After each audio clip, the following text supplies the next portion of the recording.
Yes, I do think the odd sniffle can be. I know in my school they say 3 days away, you know, the slightest little thing, and it's like... If you have a cold? Yeah, no, please, go in, yeah.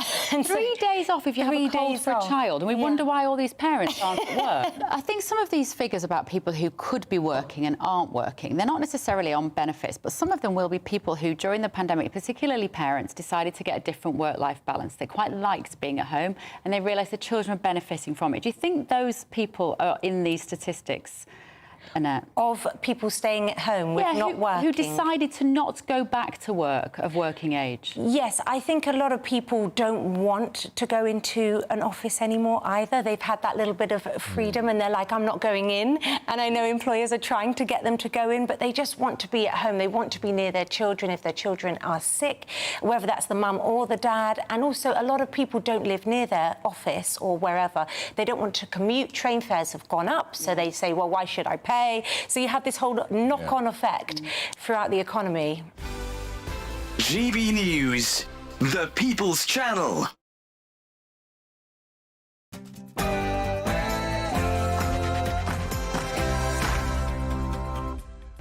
Good morning, I'm Ellie Costello alongside Sam Francis, and this is Saturday Morning Live. Very good morning to you. Great to have your company this morning. We have, as ever, got an action-packed show, including all of this. Yes, 100 days of Starmer, and despite promising calm, let's be honest, it's been anything but, as the Prime Minister admits to facing choppy days since the election. And as Americans come to terms with the aftermath of Hurricane Milton, Vice President Kamala Harris appears to be losing momentum after some ill-prepared interviews. We'll be hearing the latest from Nelson Aspen. And as we celebrate National Baking Week, sounds good, doesn't it? We'll be raising the bar with baking extraordinaire Matty Edgell, winner of last year's Great British Bake Off.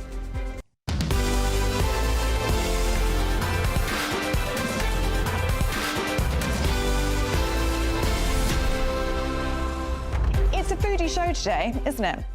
Because I'm on, I requested specifically. You did request. Let's hope Matty brings some baked goods. That's what I want to know. I'm going to test them all. Yeah, so am I. I want all of them. Now, I'm a baker. You're trying to be a baker. I am attempting. Because the new series is out now, what are we on, week 3 of Bake Off? Week 4, going into week 4. Yeah. It inspires me. Aww, so I kind of put it on in the background and get baking. I've tried oat and raisin cookies. Success. Good. I've tried brownies, medium. My favourite. Gingerbread, complete fail. Yeah, raw in the middle. Let's get tips from Matty, shall we? I think that's a really good idea. Also, McDonald's, on the food theme, is 50 years old today. In the UK? In the UK, yes, slightly older in the US. What would you go to? I'm very boring. 6 chicken nuggets and fries and a Diet Coke. Just 6? Yeah, anything else I'd push it. Sometimes. So you can go for the 20, but is it the 20 20 share box is quite nice, but you do need to share them. What about you? Well, I don't eat meat. I eat fish. I eat fish. But no, I wouldn't, because it's not great. So I would tend to just... I'm not a McDonald's salad guy. No, well, but I would get the chips, and then I'd dunk them in a chocolate milkshake. I know, it's terrible. Sam!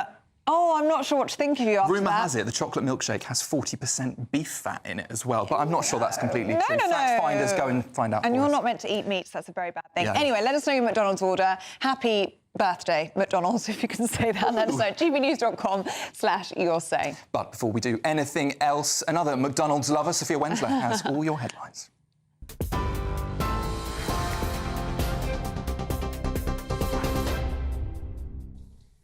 Sam, Ellie, thank you. Good morning. It's just gone 10 o'clock. These are your headlines from the GB newsroom. It's 100 days since Labour's landslide win at the general election in July, but Sir Keir Starmer won't spend the day celebrating. When his spokesperson was asked ahead of the big day if the Prime Minister thought it had been a successful start, he said it's up to the public to decide that. Meanwhile, Sir Keir Starmer says it's been very tough to keep time free for his family since becoming Prime Minister. Speaking in an interview with BBC Newscast, he admitted he has faced choppy days in the first 3 months as Prime Minister. Look, along the way, this was bumps and side winds, which, you know, I prefer we hadn't bumped into and been pushed by. But such as? We've had headwinds of, as I say, donation staff. I've had headwinds of the riots and disorder suddenly in the middle of the summer when I thought, right, I just need to get off for that week's holiday. We had terrible riots going on, and the situation internationally has been a sort of constant sort of pressure in terms of the decision-making that we've had to do.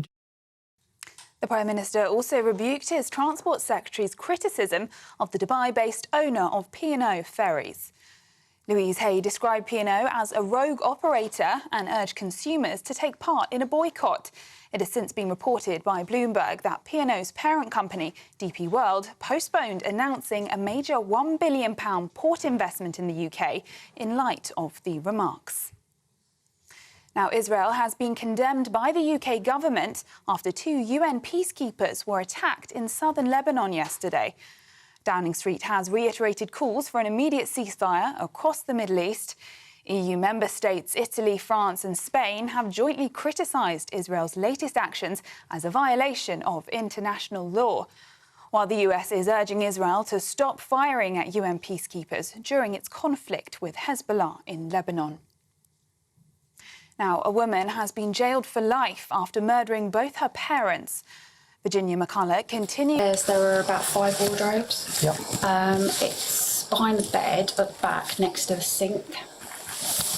Cheer off, at least you caught the bad guy. To the US now, where President Joe Biden says Hurricane Milton has caused a staggering $50 billion in estimated damage. But the aftermath has left not just a trail of destruction, but of misinformation across social media, with AI-generated content fueling theories about so-called weather control. Images showing a flooded Disney World and manipulated videos of so-called frequency waves have been debunked by experts, but not before gaining millions of views. Lawmakers in the US have condemned the narratives, which they say are undermining relief efforts in Florida. Meanwhile, staying in the US, Barack Obama is facing backlash for his comments about black male voters. Mr. Obama criticised black men who were not voting for Kamala Harris, telling them that their stance is not acceptable.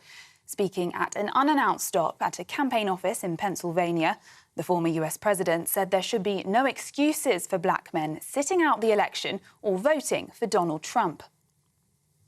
You're coming up with all kinds of reasons and excuses.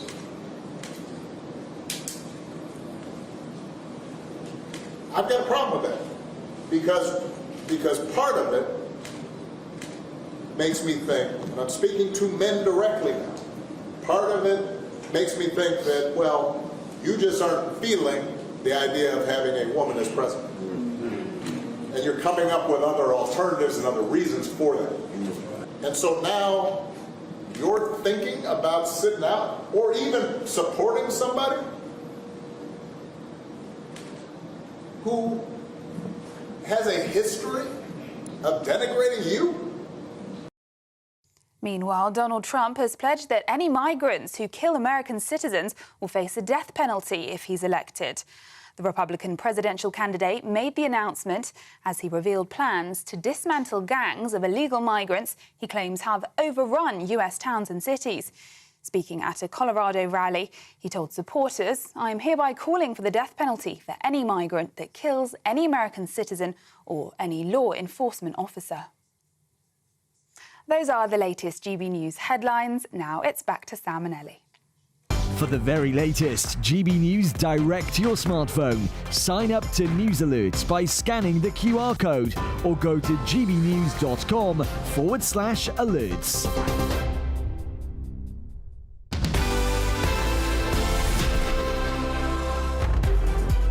Welcome to Saturday Morning Live. Welcome, Sam. Thank you very much. Good to have you here. Editor's already been pinging me messages saying, put your phone down, put your pen down. It's a casual Saturday morning. But you're ready. But I'm a newsman. I've got to be, any notes. Fingers on the pulse. Yep. Very good. Well, it's good to have you. Yep. And Thanks, I've also found out Sophia, as well. Well done, Sophia.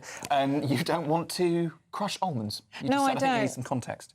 Oh, yes, sorry. So we're talking about coffee, and I have almond milk in my coffee, and you said you should make it yourself. And I said, I don't really fancy crushing almonds first thing in the morning. Because it costs a fortune, And in almond milk, it's about 3% almonds. The rest is you're paying for water. Really? Yeah, so if you get home, you get a machine. And crush almonds? Or just put it in a blender, crush your almonds up, sieve it. You make it... Put some water, come on, a who's little bit got of salt, time vanilla for extract. that? Who's got time for that? Not me. Why, would you do that at home? You would, wouldn't you? I do. Do you? Yeah. You can do it with oats as well. You're like a fully made barista, though, aren't you? You're really into it. You like all Although your the floor syrups manager's and... just given me water. No. You're not being looked after, are you? It's not good. No. Well, welcome. It's good to because have you we're here. celebrating 100 days, We that's are, why. yes. 100 days since Labour's landslide win at the general election in July. It feels like longer than that, I think. What about you? Definitely longer than 100. It does feel like that. So the question this morning, have they delivered the change that they promised? Despite the Prime Minister admitting that he's experienced, well, what he called side wins, he said he's determined not to be knocked off course. This morning we've got GB News political correspondent Olivia Utley with us this morning. Good morning.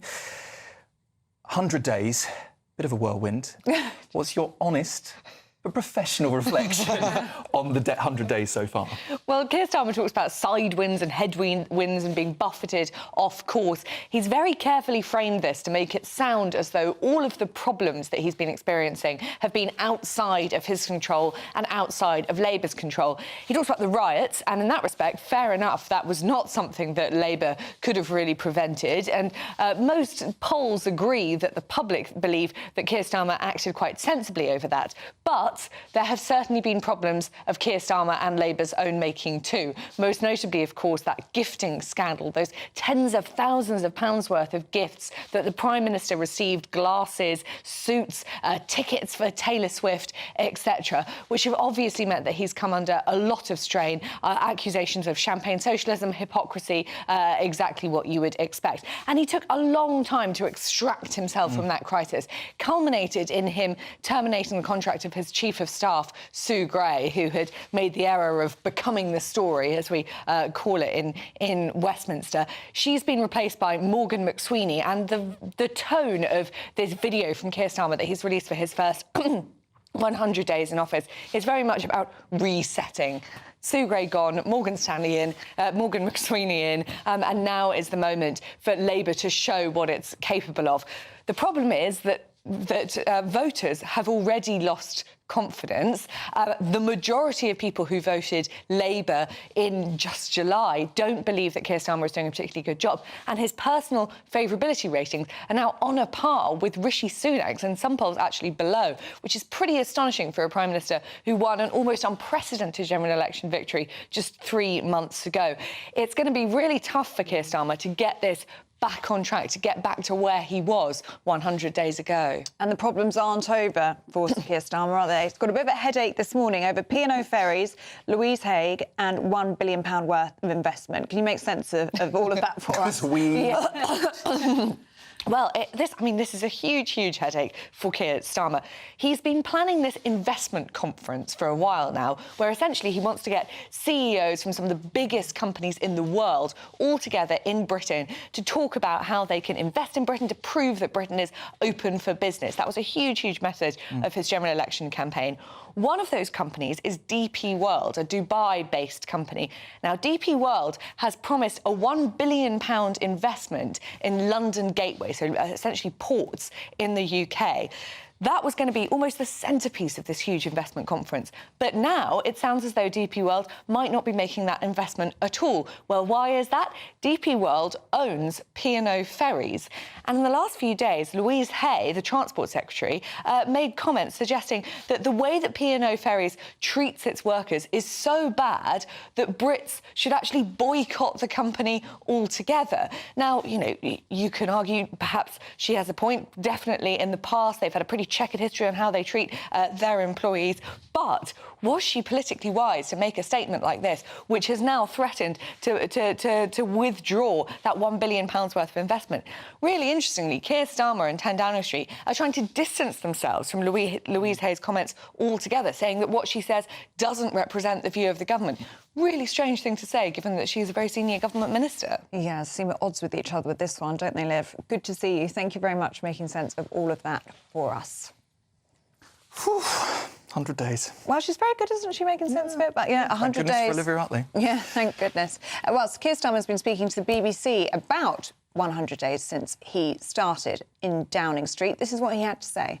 Look, along the way, this was bumps and side winds, which, you know, I prefer we hadn't bumped into and been pushed by. But such as we've had headwinds of, as I say, donation staff. I've had headwinds of the riots and disorder suddenly in the middle of the summer when I thought, right, I just need to get off for that week's holiday. We had terrible riots going on, and the situation internationally has been a sort of constant sort of pressure in terms of the decision-making that we've had to do. He sounds exhausted to me, don't you think? And he looks exhausted. But then wouldn't you be? Relentless media rounds, 100 days, trying to prove his point. Yeah. I wouldn't wish it on anybody. This is the same man that said politics would tread softly in people's lives after the election. It hasn't felt that way, has it? It's all we've been speaking about. Anyway, you will have a view at home. Let us know what you think of the first 100 days of this Labour government. gbnews.com/yoursay. Now, to look through the top stories of today, we're delighted to be joined now by political correspondent for The Spectator, James Heal, and TV personality, Nicola McLean. Good to see you both this morning. Lots to get through this morning. Can I start with something totally different? Because it is a story that has gripped me this morning reading about this. This is about a woman, 36-year-old, who killed both of her parents and then lived with the bodies of her parents in the same house for 4 years. She's now jailed for life. Nicola, tell us a bit more about this. What's your reaction to this story? We've been talking about this in the green room and we're totally, like you, gripped. I mean, it's baffling that there was also 4 other siblings that didn't, she was the youngest of 5. You know, where did they think their parents were? You know, and James said to me that apparently it was the GP that noticed that these couple were off radar. And, you know, thank God for the GP. But why has it taken 4 years for a GP to reach out to 70-plus-year-old, couple and say, great, you're in good health, but where are you? Do you know what I mean? It's actually really sad. And you said, didn't you, that it was COVID? One of the reasons, partly why she was able to get away with it for 4 years, was obviously 2 years at that time we were locked down during COVID, so people couldn't visit, etc. And I think, sadly, a lot of public service practitioners, GPs, were happy to buy excuses about not mixing, etc. And you wonder, obviously, about what other crimes sort of went on during COVID and sort of weren't, properly given the exposure they should have been. It's insane. Neighbours said that, the curtains were always closed, and I was saying I'm very nosy by nature. I'm a nosy person. I am. You would have been round there. I would have been round there. Yeah. I actually would have been like. I would have been like, something's not right here. I mean, at what point do you go, you do... That she apparently turned into a sort of like mausoleum almost, with a sort of tomb, with a sort of... makeshift tomb is what they're saying. She hid the mother in the wardrobe. Yeah, behind the wardrobe. And, 4 years, and she was going on claiming their money and sort of pension, etc. in that time. And it does seem to be finance was the car to this, which is that sort of she was sort of lying to them, saying that she had a stable job, was able to pay for everything, and actually these lies just completely spiralled out of control, and she ended up killing for the money and going on with the fiction. And actually, do you know what? When the police came and interviewed her and sort of went in, she said at least she admitted it all, and she said at least I might get some peace now. And I think that she was living a very troubled, horrible life, and I imagine some part of her was glad to be exposed, and it was all brought to an end. I mean, the arrest footage is chilling, isn't it? Have you watched it? I don't know if we've got the clip to share with you. She's so cool, unbothered by the situation. Yeah. And I think she said the quote was that you can hear in the clip. We have got it, in fact. Let's take a quick listen to that. Have a look at this. Where will we find your mum? Well, possible. Where will we find your mum? OK, so upstairs there are about 5 wardrobes. Yep. It's behind the bed at the back, next to the sink. Cheer up, at least you caught the bad guy. I mean, that for me is the most haunting. Cheer up, at least you've got the bad guy. And she very casually tells them where they are, where the bodies are, and noted in the clip there, just refers to the bodies, her parents, as it.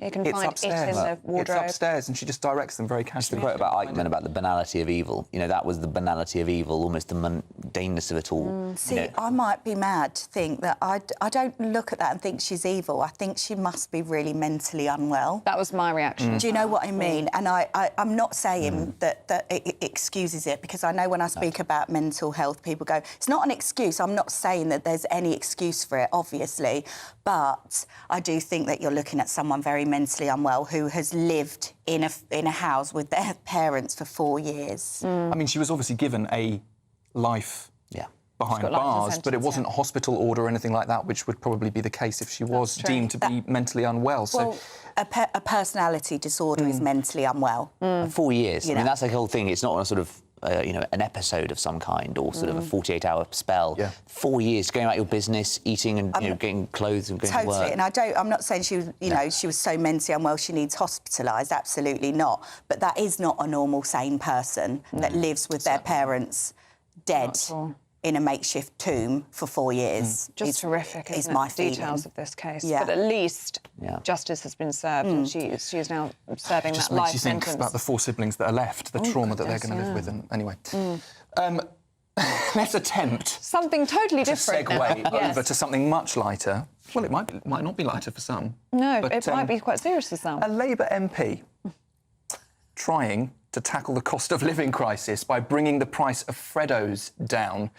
I mean, I'm all for it. I mean, they are expensive. They are expensive. Do you know what I mean? And they're not very big. My youngest loves them. They're that size and they're expensive. When I was younger, they were like 10p. Yeah. Well, I remember going to school and they were 10p. He's going for 5p. He's going for 5p now. Tell us about this, James. Yes, so this is one of the new elected MPs, elected in July. And obviously with a sort of Pyongyang-style majority, they're sort of looking for a purpose to find in Parliament. And clearly, this one is alighted on the fact that Freddos are far too expensive. As you say there, Sammy, it's shrinkflation. Obviously, you're getting less for more. You're paying more to get less chocolate in your Freddo.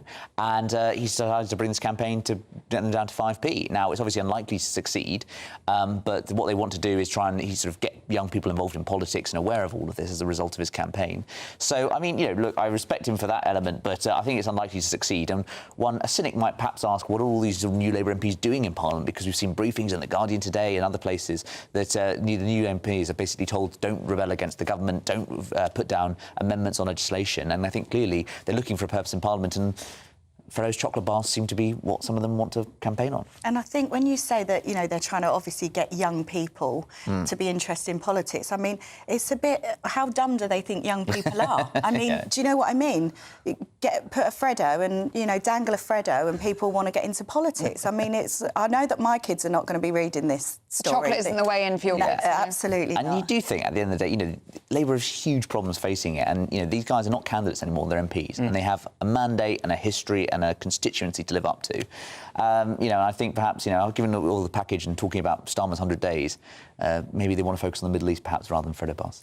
Yeah, with the cost of living crisis, I think Freddo's is the least of our worries. Yeah, I mean, I wouldn't mind if they brought the price of fruit pastels down. I'm just saying. I mean, that's my guilty pleasure. So, a pack of fruit pastels now is about £1. But I think for lots of pensioners who are watching, listening today, they'll be thinking about their winter fuel allowance. They'll be thinking, Freddo's is not what we want to be talking about.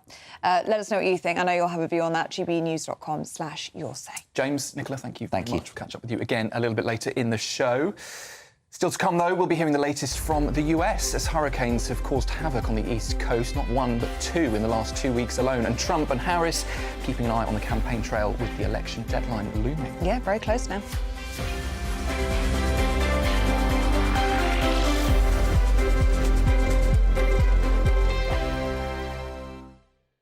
We're proud to be GB News, the People's Channel. And as you know, we always love to hear your views. Now, there's a new way of getting in touch with us at gbnews.com/yoursay. By commenting, you can be part of a live conversation and join our GB News community. You can even talk to me, Bev Turner, or any of the members of the GB News family.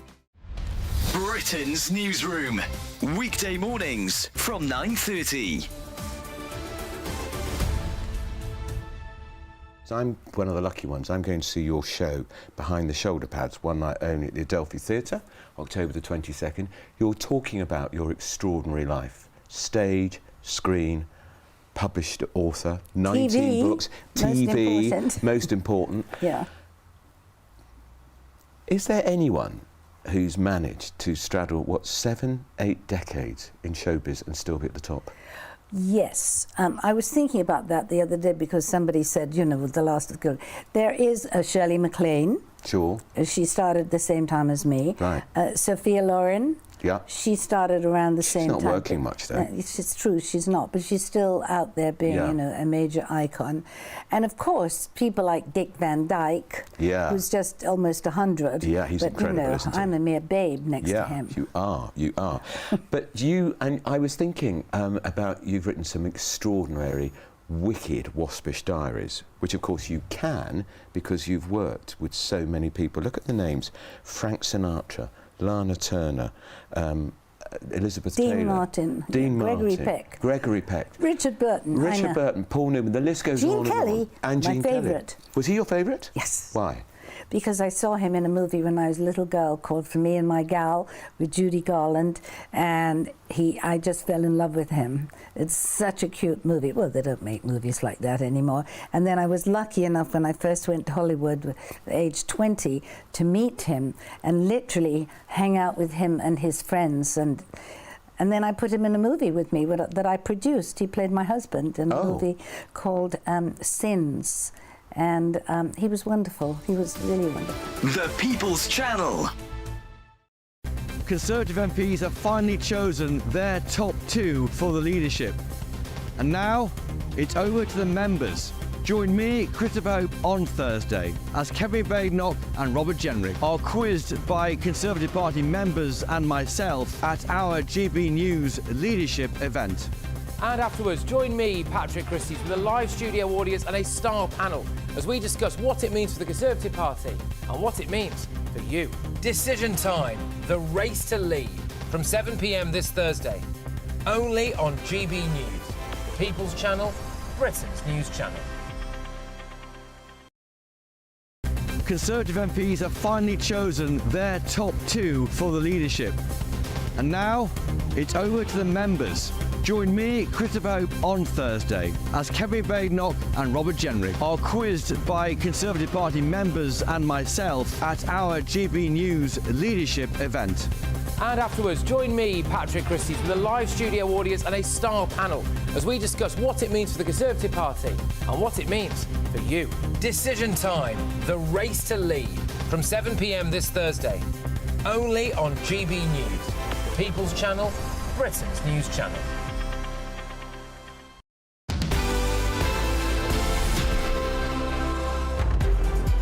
Welcome back to Saturday Morning Live. It is 10:27. Now, our next guests have been working closely with celebrities and MPs to help clean up our planet. Very important. Think Ocean was founded in 2021 with 2 main goals. One, educating the next generation to make sure that they know when they're growing up that naturally we have to take care of the planet and cleaning pollution that's already in the environment. Well, joining us now to tell us more is Think Ocean's founder, Hugo Valdez-Vera, and the co-founder, Nolene Mariappan. Really good morning, to see you both this morning. So, Nolene, let's start with you. What is Think Ocean and why did you want to start this back in 2021? Yes, so Hugo had actually been working on the environment and climate action for quite a long time. When he moved to the UK, he realised that there was a growing problem with plastic pollution and that more needed to be done because people weren't actually seeing the link between plastic, the impact on the environment and climate change. So he founded the organisation and I joined him with 3 goals, really. Education, looking at technology to scale solutions, and looking at how we develop more circular economy programs. So actually looking at reusing, recycling, actually creating local economies from what people would consider waste. Hugo, just how bad is plastic pollution around the world, and especially here in the UK? Well, it is bad, but we don't know the extent of how bad it is. You know, this is not much interest from the bigger players or, some government for us to know every detail of the pollution. So if we know that is from 1 to 10 is 2, probably it's about 6. Oh. But we don't really know because we are not giving the information properly. And there's some interesting stats around plastic in the oceans and plastic pollution and how much plastic there'll be in relation to fish. You might want to share a little bit about that. Yeah, there will be, if you take from here to 50 years, there will be more plastic in the ocean than fish. Wow. By weight. So, will be much more plastic that were life in the sea. Because we've heard a lot about microplastics in the last few years, haven't we, with pictures online and TV of sadly, birds, fish, sea creatures, stomachs full of... Yeah, and well, you see, it was a study by London Hospital, Royal Hospital. They find out that every human being got at least 5% of the brain matter with microplastic. Grief. That is every one of us. I think your brain matter's probably slightly higher than 5%. No, I'm joking. And also, if you think, you know, newborn babies are actually now being born with microplastics in their blood. Good grief. In placenta, and I think in 2022 a study was done, and about 75% of women who are breastfeeding had microplastics in their breast milk. Wow. So it is affecting children, and the chemicals in plastics actually affect the endocrine system, so all of the hormones are then disrupted, which affects, of course, normal growth. How is the plastic getting in the oceans in the first place? Is it individuals? Is it the way that people are dumping rubbish on a larger scale? How is that happening? The main factor with the ocean plastic is the rivers. So, you know, sometimes, for example, we are based in Derbyshire. People don't really realise that plastic that they dispose wrongly, they will be or possibly will end in the ocean. They believe that we are too far away, nothing to do with us. But the rivers potentially will end in the ocean. So, you know, any plastic or any debris that you throw in the river anywhere in the world, it's a big possibility to end in the ocean. So ultimately, the majority is people just littering, dropping stuff. It's not industry necessarily who are... 80% is coming from us. Wow. You would think, I wouldn't go down to the sea and start dumping my plastic in it. My natural instinct would think, well, it's the it's the companies, it's the businesses who are just dumping stuff. But actually, it's all of our... and that's the problem. You know, everybody's expecting that somebody else will do something. You know, I know that I'm doing this wrong, but it's a company to clean this. Oh no, I will recycle next week. So, but it's just too much bad. We have to start doing something. Look, we're almost out of time with you. What can we do to fix this? Do something. I mean, it's too much talking. You know, everybody's talking about this. We know the problems. Just try to find solutions. We're looking and working with solutions. Yeah, and there's a lot that individuals can do. You know, actually speak to your local councils about what's actually being recycled. Everything that says is recyclable isn't actually recycled. That's so true. It's actually quite complicated. Yes. You know, we're here to be able to support schools, organisations. You know, if you want to know what it is that you can do, start looking at little projects within schools. We're here, just contact us. You know, start looking into the relationships. You know, people don't realise that plastic pollution releases methane gases, which leads to greenhouse gases, gas emissions. And plastic is actually created from fossil fuels. So you get an electric car, but you're still using plastic. So, you know, and that affects climate change, you know, in light of the hurricane and everything else. There's so much that we need to be thinking about more broadly. So it's possible for everyone to do something, become more aware, look at what it is that you can do within your home. If you don't know, contact us. Schools, kids, everyone, just get in touch. Yeah, and you'd like to make it part of the national curriculum as well, wouldn't you? So that's really interesting as well. Let us know what you think about that. Hugo, Nalin, really good to see you both this morning. Thank you so much for your time. God, it's difficult not to get bogged down by it all, isn't it? It's so interconnected. There's so many different parts at play. You think, where do I even start? But it is good to know. Scary to know, but good to know that we're all personally responsible. Absolutely. If you're littering, it's probably going to end up in the ocean. So just stop. Just don't litter. Don't litter. Simple as that. It's not rocket science. Well, still to come, we'll be meeting the, Great British Bake Off winner, Matty Edgell, from last year to tell us all about National Bake Week. Yes, but next we're going to be getting the latest from the US political race with Nelson Aspen.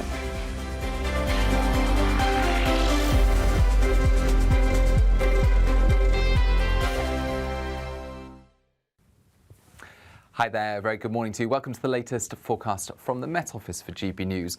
It's a chilly start this weekend and there is some showery rain for many of us, but brighter skies will emerge later and tomorrow's looking mostly fine. Now, the wettest and breeziest place through the day will be across Scotland and Northern Ireland, although the more persistent rain will tend to sink south into Northern England and North Wales later, whilst another area of showers moves through the Midlands, East Anglia and the southeast. In between, some sunny spells, but it's going to feel cold, particularly where we've got the showers and the breeze in the north. Some snow over the tops of the Scottish mountains as we end the day, but otherwise showers do tend to become fewer, and there'll be more lengthy clear spells breaking out by the time the sun starts going down. So some gaps in between the showers, but certainly today's the most unsettled day. Northern Ireland drying up by the end of the day. Scotland still some rain around and some showers. Also that cold wind continuing to blow from the north, although some clear spells by this stage in the far northwest. Overnight, we'll see the showers tending to drift south and east across the country, lengthy clear skies emerging, and by the end of the night, most places away from the far north and far east will be dry with lighter winds as well. As a result, it's going to be a chilly night with temperatures by dawn down into the low single figures in many, or even a little below -2 to -4 Celsius possible for some sheltered parts of Scotland. Milder in the far southwest, but turning increasingly cloudy here as the next Atlantic system starts to approach. But that's going to hold off for much of the day. I think for most it's a dry and bright day. The thickest cloud will be in the west, a few spots of rain in western Scotland by the afternoon. Brightest skies in the east, although it will feel cold for the time of year. Why go out on a Friday night when Friday night comes straight to your home? Talking about? Join me and my A-team of top pundits. Chemistry tonight is electric. As we tackle the big stories of the day with wit, insight and fearless energy. Man of the people. It's all vibe. Just a filing cabinet on wheels with a tie on. So, order in Friday Night Live with me, Mark Dolan, every Friday at 8, only on GB News, the People's Channel, Britain's news channel. Join me, Camilla Tominey, for a frank and honest discussion with those in power that cuts through the spin and gets to the heart of the issues shaping our nation. You haven't confirmed that you want to stand as leader, but you haven't ruled it out either. This report basically says that he's not fit to stand trial. Is he indecisive? Incompetent? I deliver the dose of reality Westminster needs. That's the Camilla Tominey Show at 9:30 every Sunday on GB News, the People's Channel, Britain's news channel.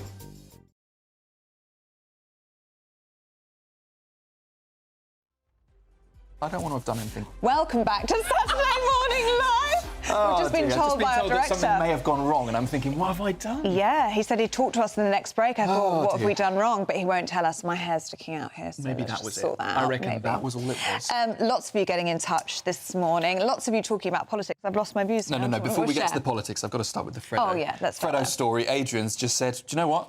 I'd rather eat a Twix. Yeah, I like a Twix. It's a classic, isn't it? It's a classic lunchbox. I think they're quite boring. Yeah. It's not a proper chocolate. It's more a biscuit than a chocolate. I feel like it's your everyday chocolate. It's not a treat, really. It's along the lines of a Kit Kat or a Penguin. Where is my Freddo? For a club biscuit. Oh, yeah, I like those, yeah. Oh, I've got a Freddo now. Look, Yeah. here we go. Ah. Surprised it's not Other gone chocolates already. are available. And it says, oh, it doesn't have the price on it. No. These are bought wholesale, which I believe Wholesale, are which about apparently is a lot cheaper. 22p per Freddo. But there's Labour MP now that's campaigning to get them down to 5 pence. Apparently that's what the cost of living crisis is all about. Good luck. Campaigning I mean, Cadbury to bring down the prices. It was never 5p in the first place, even 20 years ago. I remember 10p Freddos at school. But anyway, let us know what you think about that. On to politics, and John says the Starmer government, 100 days the Starmer government today. When he said we're going to hit the ground running, he is running on a treadmill, turning up the treadmill and then flying off it, says John.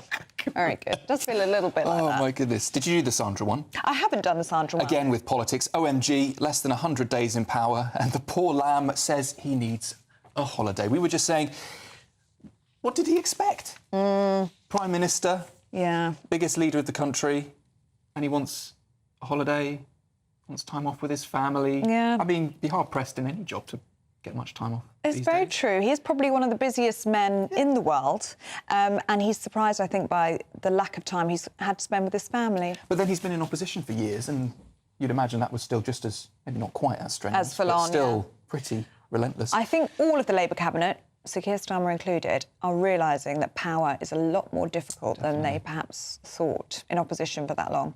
Anyway, let us know what you think. GBNews.com/your say.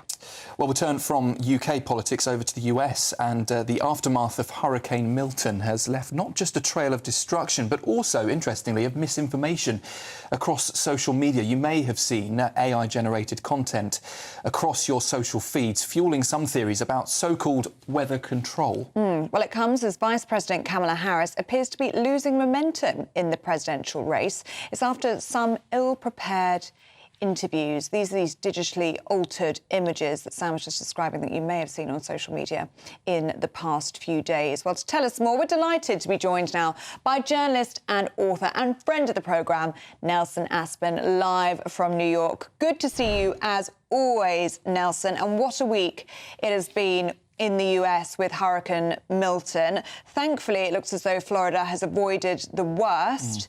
But it was a politicised hurricane, wasn't it?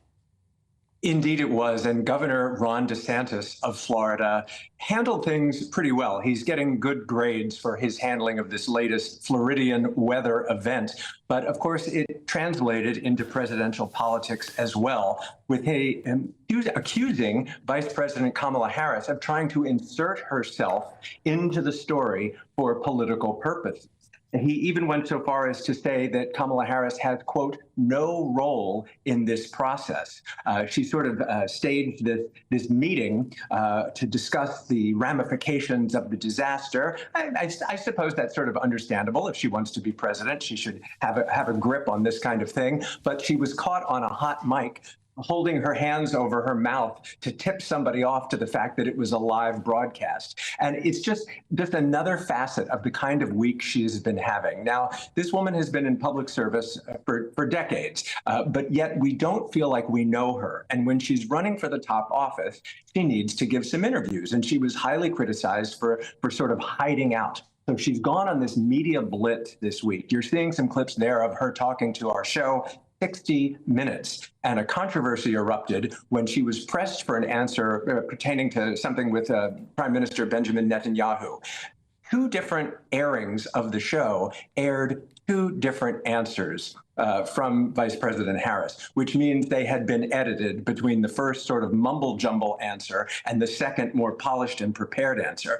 That sent Donald Trump into a frenzy because when he had appeared on the same show, there were calls to release the transcript of the full unedited interview, which they did. Now he wants to see the full unedited transcripts of her interview, and they have not as yet given it. She also did a few chat shows, easy breezy, chitty-chatty, happy. But then she did a town hall that was touted to be unscripted. And we all know from working in television, you got to watch where the cameras go, because as she was doing this supposedly unscripted town hall, the cameras panned right past a teleprompter that showed her prepared remarks. So she had a very difficult week, and she's dealing with a severe gender gap. Apparently, according to a lot of reports and polls, men are not gravitating to her, particularly black men. So President Obama has been trying to help out, pitch in, and try and guilt that demographic into voting for Kamala Harris. We'll see. The polls are still razor thin.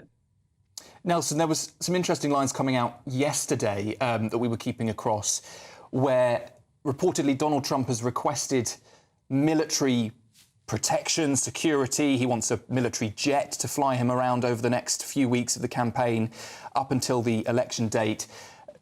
Where did we land on that? Has that been approved? Are the Secret Service going to do anything about that?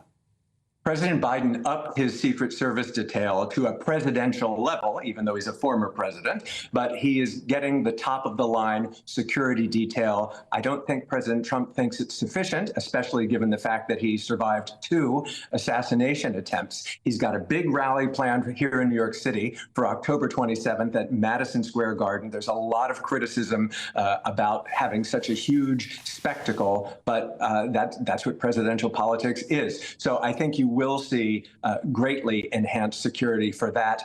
Kamala Harris, meanwhile, thought she was going to have a good day. They released a photo shoot that she had done for Vogue magazine, looking very glamorous, very polished. And then it was revealed just a short time later, because you can't keep anything under wraps for too long anymore, that photo shoot was actually photographed on October 7th, the first anniversary of the massacre in Israel. And it was just a bad look that she would be off trying to insert herself into the hurricanes, doing a glamorous photo shoot on such a solemn day. So she's going to have to reposition herself in the weeks that come. Nelson, thanks very much this morning. I'm sure you'll be back with us next week as well as ever. Nelson Aspen, great to have you with us from America. Are you around for the American election? Are you working? Yes, I am wouldn't miss it for the world. I'd like to be in the US, but I'm not sure I'm allowed. I have asked very politely. I'm sure you have. So we'll see. Yeah. Well, are you around? Are you going to be working? Well, I might not be. Where are you going? I might be on holiday. Nowhere near the US, unfortunately. Is that a choice? Not confirmed, but no, I would love to be around if I could, but just got a bit of holiday leave. calls. Yeah, got to get the sun. Well, it's been very dramatic so far, hasn't it? It's been quite remarkable. 2 assassination attempts. It feels like we've got drama to talk about every single week with Nelson Aspen, and I'm sure it's going to continue. Another month or so to go until... 24 days? Oh, you're on a countdown. Well, I did try and count. I did 7 + 7 + 7 and got stuck, but I think it is 20. I think it is 20. I think you're about right, yeah. Anyway, still to come, we will be meeting the winner of the last year's Great British Bake Off winner, Matty Edgell, to share his hot tips for National Baking Week. Yeah, and you need those tips, let's be honest.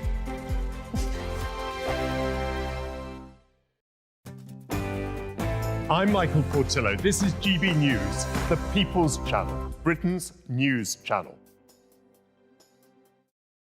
If you want your news to be straight talking... This is a nightmare for the Conservatives again. Down to earth. It's not just Nottingham where this is happening, is it? And most importantly, honest. Hard-working, middle-class taxpayers, they'll get their book thrown at them. Then catch me, Martin Daubney, Monday to Friday, 3 till 6 p.m. on GB News, Britain's news channel. GB News Breakfast, every day from 6 a.m. Young adults spend a few years living away from home at university, those who go to university, but many then have no choice but to move back in with their parents because of the rising cost of renting. But is this an excuse, and are Gen Z or Z just being lazy? No, I mean, what do you make of it, Debbie? Because we do have to have some sympathy, don't we, in that, you know, rents are very high, it's very hard to get a mortgage. There are issues there. I think the push towards young people to go to university as well is not necessarily the right thing for a lot of people. And I think people should start work early. These guys leave their universities with a huge amount of debt, no jobs, or huge rent. You know what I mean? It's just ridiculous. So I think we've got to look at the work ethic and start it younger. Because I think it's so easy just to move back with your mum and dad, isn't it? To speak like a Gen Zer, they would say that, well, it's OK for your generation, you had it easy. Realistically, that isn't quite that true, because a lot of people then didn't go to university. This is a relatively new thing that everybody goes to university. I have to say, what strikes me today is that you still have, amongst all these problems, not having enough money, going to university when perhaps you shouldn't be, all these sort of issues, you still get all these people saying, well, I'm going to have a year out. Yeah, I agree with you entirely. And I think the thing is, they say, oh, it was easy for you, but it wasn't really. We still had to rent places. But the thing is with this debate, Debbie, is the generation we're talking about, Gen Z, who we're accusing of being lazy, have been raised by our generation. Yeah. So what have we done wrong that, if they are lazier, has made them like that? GB News, the People's Channel. Join me, Nana Akwe, for an informative, interactive news programme with a difference. It's fun. No, he didn't say that, Dave. I'm so surprised. I think there's an element of truth to that. Join me from 3 p.m. every weekend, only on GB News, Britain's news channel. I'm Stephen Dixon, and thanks for joining us on GB News, Britain's news channel.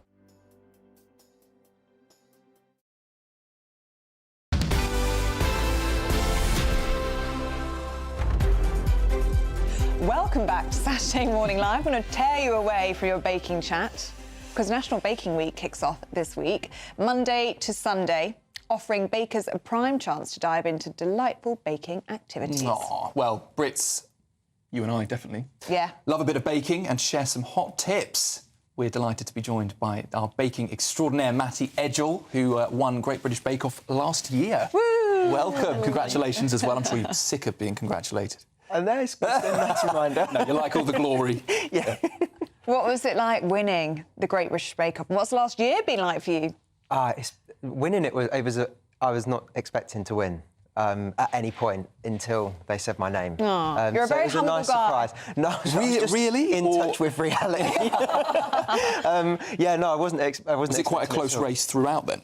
Yeah, I considered myself the underdog throughout. I think the first week I turned around after the showstopper and kind of saw how good everyone was, and then looked at mine and thought, how have I got here? And that kind of theme followed through. But then that surely like an underdog. Yeah, it did. Actually, I'm going to get better throughout this. Yeah, I think it made me kind of like really tune into the feedback that they was giving me and trying to embed that throughout. So that's probably why. Could you feel yourself improving as the series went on? Definitely, and I think also like kind of simultaneously my confidence improved at the same time, and then that like little bit of belief in myself probably helped out as well. What was your strength? Biscuits, cake, bread? I think cake's my strength. Cake. I think cake, typically if you start baking, that's probably where you start, isn't it? So that was what I knew most. How did you start baking? I've been asked this so many times since... You don't know. I attribute it to my nan. Sweet. But yeah, I would say, I think most people probably attribute it to like a grandparent or something that they maybe done with like their parents when they was growing up. So that's I'll give it to my nan. Or the major lockdown baking boom. Yeah, banana bread. Everybody, all over the place, isn't it? It's good. Yeah, it's really good. I love a banana bread. Even now, my fiancé says he can tell when I'm stressed because I just start making banana bread. Banana bread. Do you put chocolate in it as well? I do, chocolate chips? and then sometimes Lotus Biscoff on the top. I can't do Lotus. Why? No, I mean, no, I just... Last time I ate too much and... Yeah, but today got greedy. Not good. Came back up. Do you feel like as a nation we're losing our ability to bake because fewer and fewer children now are learning? As you say, most of us learn from our grandparents, but that is happening less and less now. Do you think shows like the Great British Bake Off help to invigorate people and inspire people like Sam here? Well, cook full stop, though. Oh, quick full stop. No, it's true. I think so. I think it definitely kind of brings it back into people, like the forefront of people's minds that it's something that it doesn't have to be really expensive. Don't get me wrong, like it can be, but it doesn't have to be, and it can be a really nice way of passing a few hours. And then, irrespective of what it looks like, as long as it's edible, it's worth the time. I don't know whether have we got that clip ready yet? Is that digging your biscuits? Not yet. Well, speaking of edible biscuits, I'm going to try and show you a clip of me not me attempting to bake, the outcome of my attempt to bake. Yeah. And try and figure out what went wrong. So we will get your opinion on that one. Are you watching the current series of Great British Bake Off? What are your thoughts so far? It's good. It's nice to not watch be in it as a fan. Yeah. No stress. No, none at all. No I used to I watched it through my fingertips, waiting for me to come on and hearing your own voice. Yeah.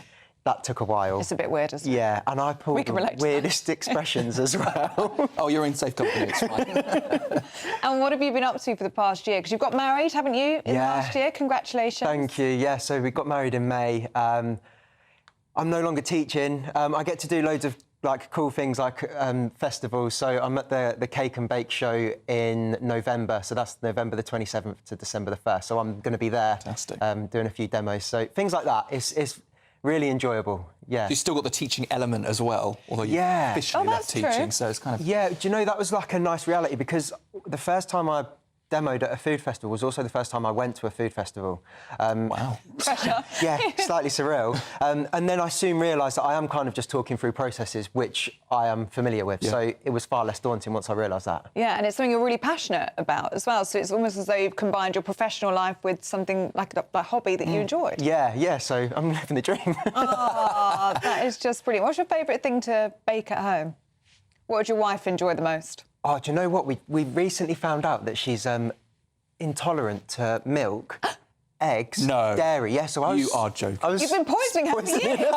She was chief taste tester for our bake-off. It had all of that in it. Oh, no. So her favourite thing to bake, to eat at the moment, is nothing that I make. Oh, no. But then actually means you've got to eat it all, which is exactly, not too bad. So. Yeah. Oh, no. That is the worst nightmare, isn't it? To be married to a baker and you can't eat anything with eggs or dairy in it. What is the chances Just of that? dreadful, isn't it? Right, we've got a final few 30 seconds. Few 30 seconds? We've only got 30 seconds. And I think we have got that clip of me attempting to bake these wonderful gingerbread. Like, they're underbaked and raw in the middle. Ugh. Matty, put your Paul Hollywood hat on. What's wrong with those biscuits? Why are they raw in the middle, but they're hard on the outside? They looked baked. What was the temperature of the oven? Who knows? That was probably where I went wrong. That's why I think you went wrong. Your oven was too high. That's what I said. Matty, lovely to meet you. Thank you so much for coming in and joining us. We'll be back after this short break.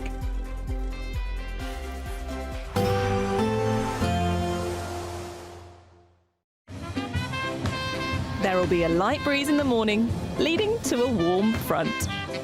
Boxed heat pumps, sponsors of weather on GB News. Hi there, very good morning to you. Welcome to the latest forecast from the Met Office for GB News. It's a chilly start this weekend and there is some showery rain for many of us, but brighter skies will emerge later and tomorrow's looking mostly fine. Now, the wettest and breeziest place through the day will be across Scotland and Northern Ireland, although the more persistent rain will tend to sink south into Northern England and North Wales later, whilst another area of showers moves through the Midlands, East Anglia and the South East. In between, some sunny spells, but it's going to feel cold, particularly where we've got the showers and the breeze in the north. Some snow over the tops of the Scottish mountains as we end the day, but otherwise, showers do tend to become fewer and there'll be more lengthy clear spells breaking out by the time the sun starts going down. So some gaps in between the showers, but certainly today's the most unsettled day. Northern Ireland drying up by the end of the day. Scotland still some rain around and some showers. Also that cold wind continuing to blow from the north, although some clear spells by this stage in the far northwest. Overnight, we'll see the showers tending to drift south and east across the country, lengthy clear skies emerging, and by the end of the night, most places away from the far north and far east will be dry with lighter winds as well. As a result, it's going to be a chilly night with temperatures by dawn down into the low single figures in many, or even a little below -2 to -4 Celsius possible for some sheltered parts of Scotland. Milder in the far southwest, but turning increasingly cloudy here as the next Atlantic system starts to approach. But that's going to hold off for much of the day. I think for most it's a dry and bright day. The thickest cloud will be in the west, a few spots of rain in western Scotland by the afternoon. Brightest skies in the east, although it will feel cold for the time of year. There's only good luck. Mark Dolan tonight is your weekend dose of news, debate and entertainment. This sounds like a wild conspiracy theory. Don't miss my big opinion. Mark meets and my take at 10. Democracy is a funny old thing. And we don't do boring, not on my watch. I just won't have it. Let's go and get another glass of that bubbly. You've earned it. That's Mark Dolan tonight, Saturday and Sunday, 9 to 11, only on GB News, the People's Channel, Britain's news channel. Why go out on a Friday night when Friday night comes straight to your home? Talking about? Join me and my A-team of top pundits. Chemistry tonight is electric. As we tackle the big stories of the day with wit, insight and fearless energy. Man of the people. It's all vibe. Just a filing cabinet on wheels with a tie on. So, order in Friday Night Live with me, Mark Dolan, every Friday at 8, only on GB News, the People's Channel, Britain's news channel. Good Afternoon Britain isn't just about us. The wonderful thing about this programme is it's about everyone watching. It's an interactive programme. Well, there absolutely is something to see here, and we're going to be talking about it more. Whether it's breaking royal news, Will, please bring us up to date. or indeed a particularly punchy speech in the House of Commons, Very, very curious. we bring it to you live, and then we bring you live reaction as well. That's Good Afternoon Britain, weekdays from midday. Only on GB News, the People's Channel, Britain's news channel. Hi there, I'm Michelle Dewberry and I'm going to take a second to tell you all about my show, Dubes & Co. We start off with the issues of the day. We then bring in both sides of the argument. We get rid of the disrespect. And then you throw me into the mix. And trust me, I'll tell it exactly how it is. And then, of course, the magic ingredient, you at home. We mix it all together and what have we got? In my opinion, the best debate show in town. Monday to Friday, 6 till 7 on GB News, Britain's news channel.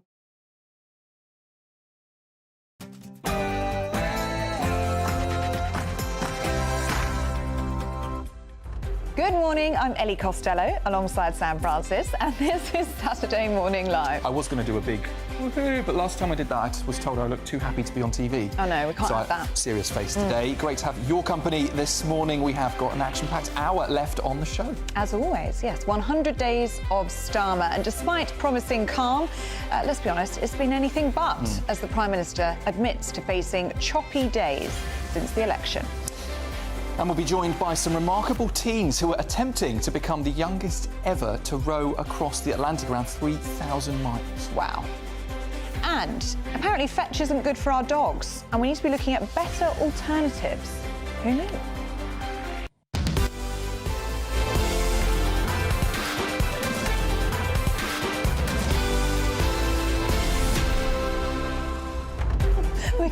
We can't stop talking about food this morning. Cake, McDonald's, Freddo, Yeah. Twix. You were saying you liked good caramel drizzle, something or other, banana so bread. a salted caramel and white chocolate cookie. If I had my favourite baked good, that would be it. Okay. What would yours be? Next time we're on, you can bake for me. No, you're going to bring in white chocolate cookies with caramel. I need you to find saw a good my recipe. baking. You don't want me to bake. I know. You let us all down. You let poisoning. yourself down. You've let us all down. And Matty was telling you your oven's on too high. Yeah, and I can't even remember what I put it on. So at least now you know. I've also just realised I'm not standing on my little platform. Oh, yeah. Never mind. It's because I'm in heels and She's in heels. He's bothered by it, so he's given himself a little plank of wood to stand on. If the camera could move, we'll show you, but it doesn't. Right, plenty more still to come this hour. Get your comments coming in, gbnews.com/you're safe. First, though, all of the headlines with Sophia.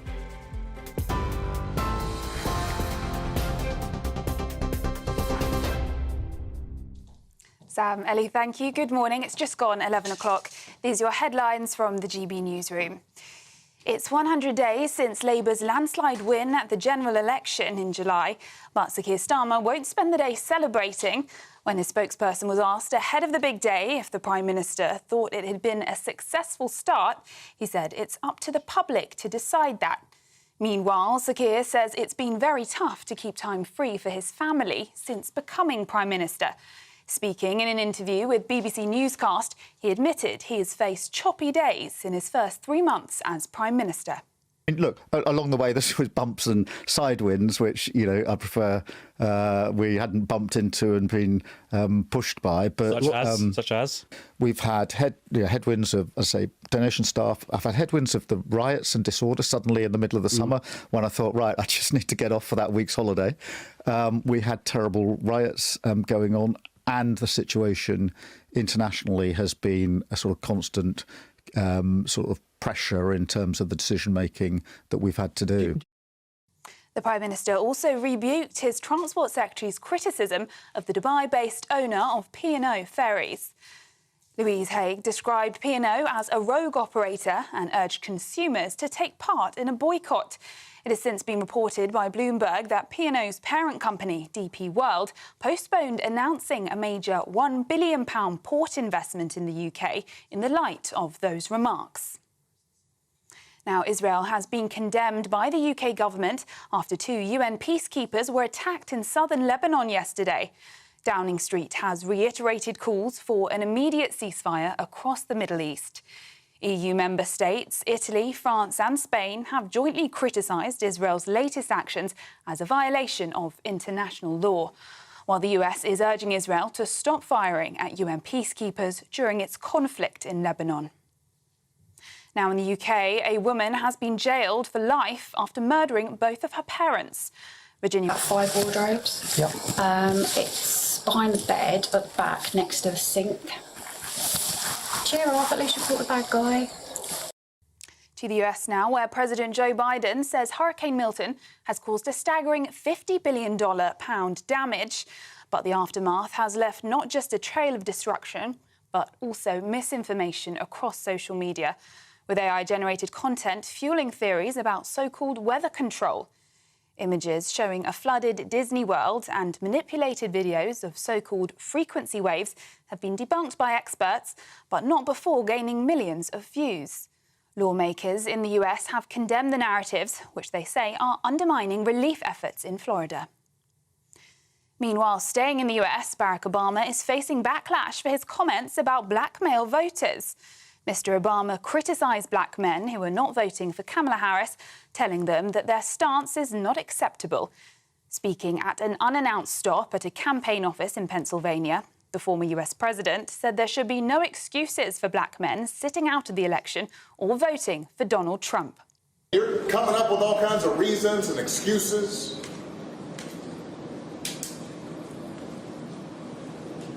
I've got a problem with that because part of it makes me think, and I'm speaking to men directly now, part of it makes me think that, well, you just aren't feeling the idea of having a woman as president. And you're coming up with other alternatives and other reasons for that. And so now you're thinking about sitting out or even supporting somebody who has a history of denigrating you? Meanwhile, Donald Trump has pledged that any migrants who kill American citizens will face the death penalty if he's elected. The Republican presidential candidate made the announcement as he revealed plans to dismantle gangs of illegal migrants he claims have overrun US towns and cities. Speaking at a Colorado rally, he told supporters, "I'm hereby calling for the death penalty for any migrant that kills any American citizen or any law enforcement officer." Those are the latest GB News headlines. Now it's back to Sam and Ellie. For the very latest GB News direct to your smartphone, sign up to News Alerts by scanning the QR code or go to gbnews.com/alerts.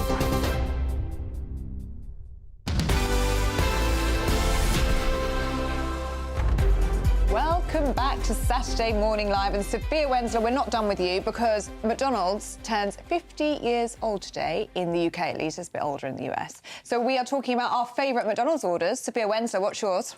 Do you know what? I think it would have to be a cheeseburger, fries and a banana milkshake. Just a standard cheeseburger or double? Standard. I don't think I can go for a double. Lies. But do you know what I also like is making a double, is she? You should see her desk. Does she nibble a lot? You would not believe the minute a packet of something rustles, she's like a little Kit Kat. That's not true. That can't be me. I love that order, though. It's like a vintage order with the banana milkshake. You have to have a milkshake, I think. Do you dip the chips? I would go for dipping the chips. Yeah, I heard you earlier. I'm a fan of that too. It's a big thing in America. What is wrong with you two? It's a salty and sweet combination. Wrong. Yeah. No, it's wrong on so many levels. You can levels. do it with banana, vanilla and chocolate. You can't do it with strawberry because that's a stretch. Oh, that's where you draw the line, do you, on the strawberry milkshake? OK. Yeah, not sure on this one, you two. I'm not sold. Thanks, Sophia. Thank you. Let us know. Do you dip your chips into a milkshake? Olivia Utley?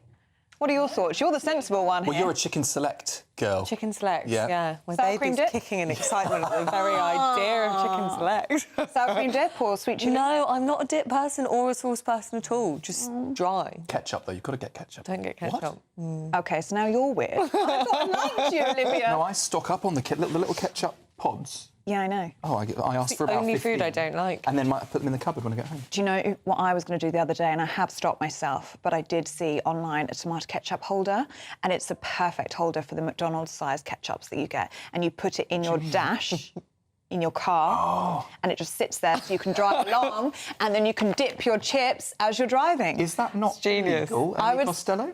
Is it? Eating and driving? I think it probably is, yes. Yes, so you've it's a never good done job that. I didn't buy it. Yep. Good job I didn't buy it, but I was tempted. Anyway, let us know what your McDonald's order is. Have we had any of those in? We haven't. Have we had any McDonald's orders? Not yet. No, so but we've get had them a in. chocolate order. Oh, yeah. Talking of the Freddos. Which we've just shared, actually, which was very just cute. Yeah, we just shared that. Thanks to Seb. Toffee Crisp or Bounty? No. Jules says they'd go for Toffee Crisp or Bounty? Yeah, no, it wouldn't be sold in either of those, but you love a Bounty, don't you? Because you're got odd taste. Like my co-host. Who put us together? Good grief. But Moira says, look, she likes the skirt. Oh, OK. Saying, superb show this morning, Ellie and Sam. Keep up the good work. And Karen on Twitter has just said, what a great pairing this morning. I'm really enjoying the show. Professional and warm. Very nice. Well, it seems to be working. I think so. Should we talk politics? Because today marks 100 days since Labour's landslide win at the general election in July. It feels like longer than that to me. What about you? I think because of what we do. It's Every just all day we ever it's talk been- about. It's relentless. So our question this morning is, has this Labour government delivered the change that they promised? Despite the Prime Minister admitting, well, he said he's experienced what he called side winds, he said he is determined not to be knocked off course moving forward. Joining us this morning, Olivia Utley, correspondent here at GB News. What does the future hold for Starmer now that he's hit 100 days? Well, this 100-day video that he's released is a bit odd because it feels like he's trying to reset his tenure in office, which is not really what you expect after just 3 months in the job. He talks about side winds, headwinds, the party being buffeted. He makes it sound as though all of the problems that Labour has faced are problems that were beyond its control. And to be fair to him, the riots were really a spanner in the works, which he couldn't have So that excuse will only work for so long. It will only work, well, it will only work in some cases because it works for the riots. Doesn't work, of course, for the freebie scandal. Keir Starmer receiving thousands and thousands of pounds worth in gifts from Lord Ali. And that was a scandal which he just didn't manage to bury. It dragged on and on and on. Eventually, he said he would give back £6,000, but that was a drop in the ocean compared to the amount that he'd taken. It culminated in him sacking his chief of staff, Sue Gray, who lasted less than 3 months in the job. She's been replaced by Morgan McSweeney, and most people around Downing Street seem to be quite positive about that change. They say that McSweeney has much better political instincts than Sue Gray, who was given the job because of her knowledge of Whitehall, whereas McSweeney ran the Labour election campaign. So Keir Starmer is trying for this big reset. Will it work? I mean, the problem for Starmer is that his personal popularity ratings have already crashed. He is, if you compare it to, for example, Boris Johnson after a first couple of months in office, Boris Johnson was always a Marmite figure, but actually his net favourability score at this point was slightly higher than Keir Starmer's is now, which, given the Conservatives had already been in power for a very, very long time, and that the majority was nowhere near as big as Keir Starmer's, is quite astonishing. As you say, how long is this going to hold for as well? Because for the moment, Keir Starmer is saying, you know, there have been 14 years of Conservative government. We can't be expected to fix everything in 100 days. And I think some people are willing to give him the benefit of the doubt there. But he did promise results quickly. And at the moment, it's hard to say that he's fully delivered. Then again, during the campaign, he was saying, we need 10 years. He was almost looking for 2 terms from day one. So actually, 100 days... Is he able to say, look, we haven't been able to achieve all that much because we need 10 years to fix it? Well, I think the problem for him is that the British public aren't that patient. I don't think that they're willing to give him that sort of 10 years. And I think there was a received wisdom when Keir Starmer got into Downing Street in July that he probably would be there for a long time because the majority was so big. And if you look at a majority like that from sort of 20 years ago or 30 years ago in the days of Thatcher or the days of Tony Blair, yes, a majority that big would suggest two terms in office. These days, majorities are very, very volatile indeed, as we saw from the Conservatives going from an 80-seat majority to, 122 MPs in Parliament. I don't think Keir Starmer can rely on having that long, which means he really does need to sort things out quickly. Pressure's on. Olivia Utley, good to see you this morning. Thank you very much indeed. Well, earlier this morning, Sir Keir Starmer spoke to the BBC. Here's what he had to say about his first 100 days in office. Look, along the way, this was bumps and side winds, which, you know, I prefer we hadn't bumped into and been pushed by. But such as? We've had headwinds of, I say, donation staff. I've had headwinds of the riots and disorder suddenly in the middle of the summer when I thought, right, I just need to get off for that week's holiday. We had terrible riots going on, and the situation internationally has been a sort of constant sort of pressure in terms of the decision-making that we've had to do. Yeah, he sounds exhausted, doesn't he? I'm not surprised. Maybe it's just me. Maybe I'm picking at it too much. But he mentions there that, during the riots, he needed to go on that week's holiday. And then speaking earlier today, he said he's not seeing as much of his family as he'd like. I feel like you're stating the obvious, are you not? You're the Prime Minister. It's not going to warm the public to him because everyone's in the same boat. Every working person will probably struggle to get away that often. Yeah. Struggle to see their family that often. Yeah, it's struggles that all of us relate to, isn't it? Yeah.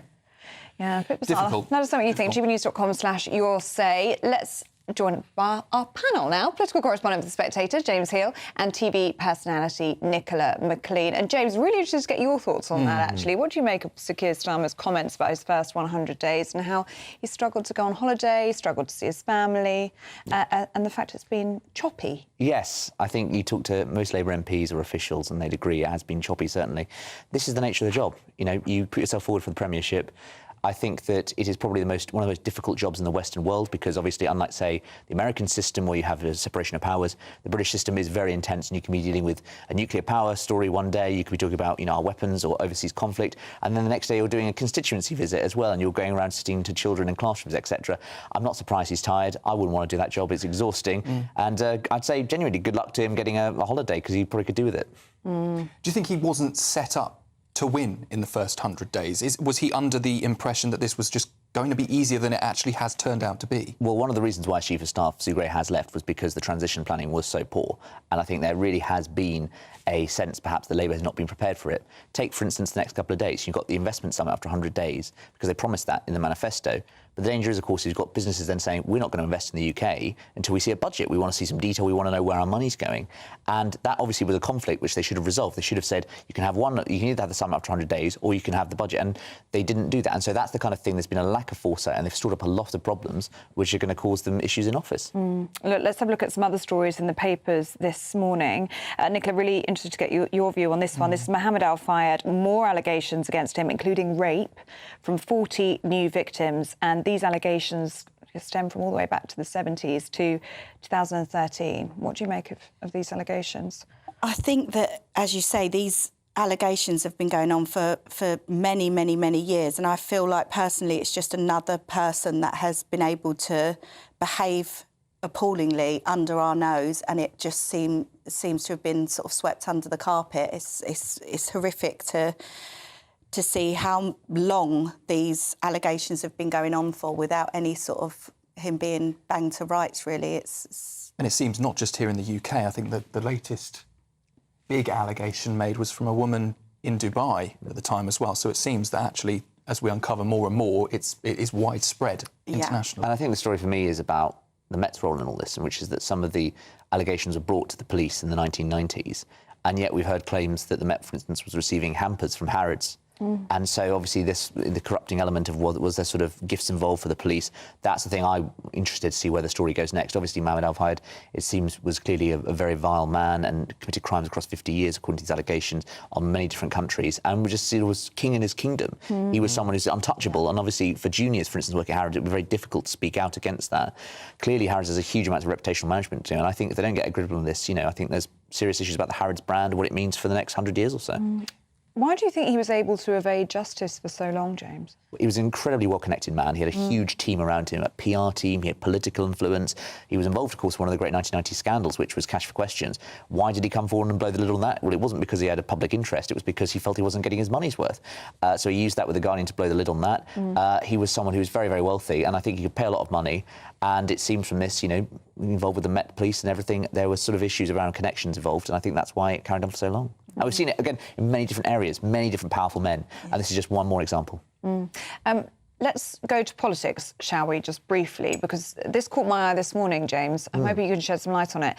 Tory moderates have been urged to back Kemi Badenoch. Yes. Why? Because out of the two remaining, Robert Jenrick and Kemi Badenoch, she is seen as the more right-wing. So why are we telling moderates to go for I mean, this is the fascinating thing about who's the more right-wing, and there'll be a lot of sort of breastbeating and kind of trying to show your true Tory credentials. I think the reason is the ECHR membership. Right. The European Court of Human Rights, and Robert Jenrick wants to pull out. He keeps saying, I'm for leave, I'm for leave. she's for Remain. But Kemi Badenoch is saying, look, if we want to get sort of immigration, we do that here in the UK. It's not about the Strasbourg court. So that's what, if you read Damien Green's comments, he was someone who lost his seat earlier this year, long seen as the leading figure in the One Nation faction. It's all about the ECHR membership. And also, you know, Jenrick has gone, I think, very much more to the right. And I think that people think Badenoch they can work with in government. And they've shown that she was in the cabinet under Rishi Sunak. Do you believe Robert Jenrick's conversion to the right? That's a very interesting question. I think the Home Office, as we've seen with other people, has a radicalising effect on them. They go in there and they turn out, they get really frustrated with the system, so I think that's a huge part of it. I do think it's partly a degree of convenience as well, you know. And of course, you know, I think he was probably expecting a very senior position under Rishi Sunak and only got immigration minister. So I think there's genuine principle there, but in politics always there's a bit of a convenience as well, I'd say. OK. Should we end with McDonald's? Let's do it. Nicola? McDonald's? I yes? love No? Oh, I love Guilty McDonald's. pleasure? I absolutely love it. And we was talking about, like, your childhood. If you had a McDonald's party, it was like... You were that kid. It was the biggest treat. Wasn't you? Yeah. It was the biggest treat. And James was saying that now, you know, you're earning your own money, you know, you can just pop into McDonald's whenever you want. But when you was a kid, like, if your mum said you were having McDonald's, you really, really felt like it was the biggest treat. I absolutely love it, and I'm obsessed with, like, the Monopoly. Oh, yeah, that's... Is that still going? Yes, it is at the minute. If I win a cheeseburger, I feel like I've won the lottery. Like, I get so excited by this. I don't know. Same. And she took my mum remembers her first when McDonald's came to the UK 50 years ago, and it was such a huge thing. And even, as you say, even though it's obviously so cheap, it's just, you know, you think the Golden Arches, it was seen almost as a luxury. And, you know, I think it's done, you know, many, many thousands of jobs across the UK and given a lot of people a lot of happy memories, including those parties. I had a couple of those myself. It is nostalgic now, isn't it? Like, we think about our childhood parties. I think about what a treat it was on a Saturday. We'd go to dance class and then we're allowed to get McDonald's afterwards. And the Happy Meal and the toys, obviously, which we don't do anymore. Yeah. They don't do them anymore. No, They do, but they're like books. They've tried to be like sensible with it, so it's not like it's not the same. I like the cheap plastic. I've still got some of them. Your Bart Simpsons and You're all of that. probably not allowed to do the cheap plastic now. No, it's books and stuff. But yeah, I'm a massive McDonald's fan. My husband doesn't eat it, but I'll often say to him, "Oh, take me on a date to McDonald's," and he'll sit and not eat anything. While I'm like, that's relationship goals right there. That's true love. That is true love. What would your orders be then, you two? Come on. I like the big tasty, but it's not on all the time. So I like a big tasty large with a Diet Coke because the Diet Coke's going to help my situation. And then 20 nuggets. 20 nuggets? She's going for the 20. Yeah, I do. So you said Share 6, box. 20 share box, but... No, I'm just going full. What, it's just yours. Solo mission? Well, if you look at the price difference between 6 and 20, it's Better only value. £1, so just go for the 20. Per nugget, better. Do you know what I mean? value. And my Okay. Chihuahua loves a chicken nugget, so I just take some home for him. Share with the dog. Because my husband won't eat it. James, don't tell me 20. No, I'm watching and learning. I'm taking notes. This is Rachel Reeves' how you do a budget. Yeah. I'd say, 6 nuggets and fries. I'm a traditionalist like that. So nuggets and fries. Drink? Orange juice. Oh, okay. Yeah, You're a rubbish. I don't mind an McDonald's. Oasis. They're doing Oasis. Pretty Do good. they? Yeah. Yeah, my youngest doesn't drink fizzy drinks, so he has no Oasis. But no, Diet Coke. What's yours? Diet Coke, chicken nuggets, fries. So I'm quite boring. You need a I'm with burger James, as well. Quite boring. No, you oh, need do a- I? Okay. Yes. Just get like a chicken sandwich if I was going to have a burger. Do That's like what I'd have. Quarter pounder for me. Yes. That's how I learned the metric system. This was my youth. Just before we let you go, because we are actually out of time, but I need to know. This person, because we're on telly and I can't say anything worse, dips his fries into a milkshake. Apparently it's a really good way to eat your fries. He thinks that's totally I learned normal. that when I was in the States, because it's quite a common thing over there to get different... Yeah. You go and get your fries, it's not the normal thing, but... My niece used to do it to annoy us. So my niece used to like dip her fries in the milkshake to annoy us. So is it a yes or a no for you? No. No. Absolutely not. Good. Oh, Can't believe on these sofas. Right, that is the end of our My last conversation with the panel for now. I'm not talking to them anymore. You're Time the for widow play. here. Right. Do stay with us. We're going to be joined by Stephanie Tetchy in just a few minutes to go through all of the latest showbiz news.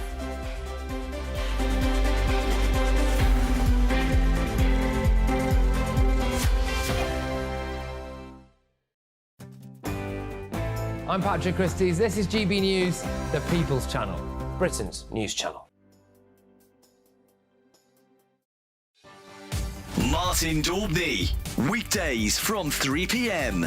Well, the first thing on in my mind when I heard about this is what has this country come to when we're talking about getting kids as young as 6 years old to be jabbed weekly or however often it is because they are too fat. Where are the parents in all of this? There's three things actually here that are important. Number one is we do not know the long-term consequences of these jabs. So if I had a child and I was going to let them do, have the jab, I would be feeling like I'm treating them like a lab rat, to be quite honest with you, because we don't know the long-term consequences. Secondly, the manufacturers are clear that some of the potential side effects can be very serious. We're talking about potentially pancreatitis, let's get my word out, and also it lists as a potential side effect thyroid cancer. Arguably, it's called the gamble jab, to be honest with you, because of these potential side effects at the moment. And then thirdly, I come back to the parents. Where are the parents in all of this? Because they are the role models. So it really is about parenting, and it's about parenting from being a role model yourself in terms of being slim and healthy, and not expecting a jab to take your place and other people to take your place.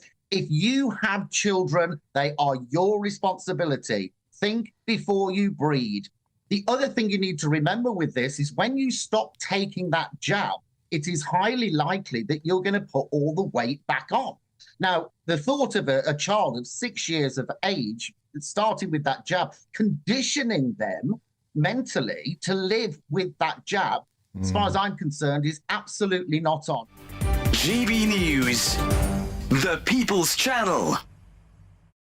Conservative MPs have finally chosen their top two for the leadership. And now, it's over to the members. Join me, Christopher Hope, on Thursday as Kevin Badenoch and Robert Jenrick are quizzed by Conservative Party members and myself at our GB News leadership event. And afterwards, join me, Patrick Christys, with a live studio audience and a star panel as we discuss what it means for the Conservative Party and what it means for you. Decision time, the race to lead, from 7 p.m. this Thursday, only on GB News, the People's Channel, Britain's news channel. I'm Tom Harwood. This is GB News, Britain's news channel.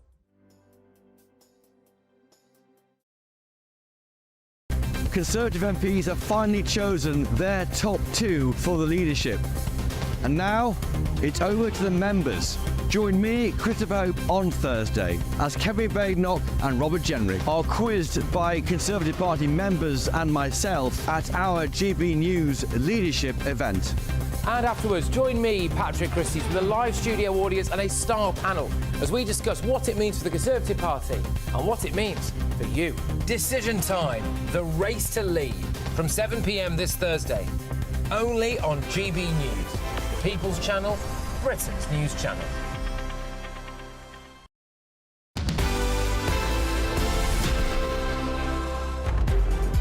To Saturday Morning Live, and this is my favourite story of the show. It's fantastic. It is anyway, amazing. Yeah, three incredible young people from Essex are planning to become the youngest people ever to row, not sail, row, across the Atlantic Ocean. It's about for 3,000 miles. It is. Give or take. Almost exactly that, Sam. The three flying fish, so-called, consists of Anna, Dunk, Harry, Alan and Rowan Daly, who are preparing to row that 3,000 miles across the Atlantic. It would be the second largest ocean in the world, and the trio are aiming to do that challenge in support of the Teenage Cancer Trust. Well, I'm very pleased to say that Anna and Harry from the Flying Fish join us now. Very good morning to both of you. Guys. Morning. I think the two of you are bonkers, but brilliant. Absolutely incredible what you're doing to raise money for Teenage Cancer Trust. Why did you want to do this?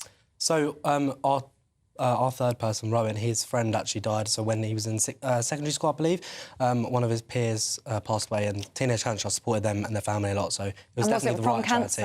Yeah, it was. Absolutely awful. So you wanted to do something to raise money for teenage cancer. Why rowing? So my dad did it in 2021. The trip, the Atlantic trip? Yeah, he rowed it as a pair. Where we live in Essex, they actually build the boats there. So we used to cycle round there past the boatyard, and he got interested and actually did it. He was the first year after COVID. And one night, we all met in the Air Cadets. So one night after Air Cadets, Rowan actually dropped me off home, and the boat was outside. We were obviously waiting to get it sold. And I think he was asking some questions, and we stood there at my porch and went, Rowan said, I reckon we could do that. And I was like, Yeah, I reckon we could. And then we brought Harry on board, and that's kind of how it all came together. And what I love about this story is you are not rowers, or you weren't rowers until that idea dawned on you. Yeah, so it's been a lot. I think as well, we'd never had a thought of doing anything like that. We never thought we were gonna row an ocean or anything. And after that idea, it was like, right, we're gonna do this. You know, for over 2 years now, we've been meeting weekly. You know, it started ramping up massively as well, doing calls with sponsors and people like that. We've got a massive network of people really, really willing to help us, which is incredible. And so, yeah, it's, you know, we're like a family now. What does training look like for you, Harry? Are you doing it you're obviously having to train together as well? Training, yeah, so we have weekly meetings every Friday, but we're going to ramp that up. So physical training at the moment is just a lot of gym work, and our boat's currently being built, so it'll be built by the end of January. He loves the gym, that's why I asked that question. Fair enough. Yeah, so our boat's going to be built by the end of January, and that's when we're going to start ramping up the physical training. We're going to be getting out on the water weekly, if not every 2 weeks, doing like overnight rows and stuff like that. We've got, how many hours is it? 120 hours. 120 mandatory hours you've got to do before the row. Wow. And what tips has your dad given you about what this journey is like?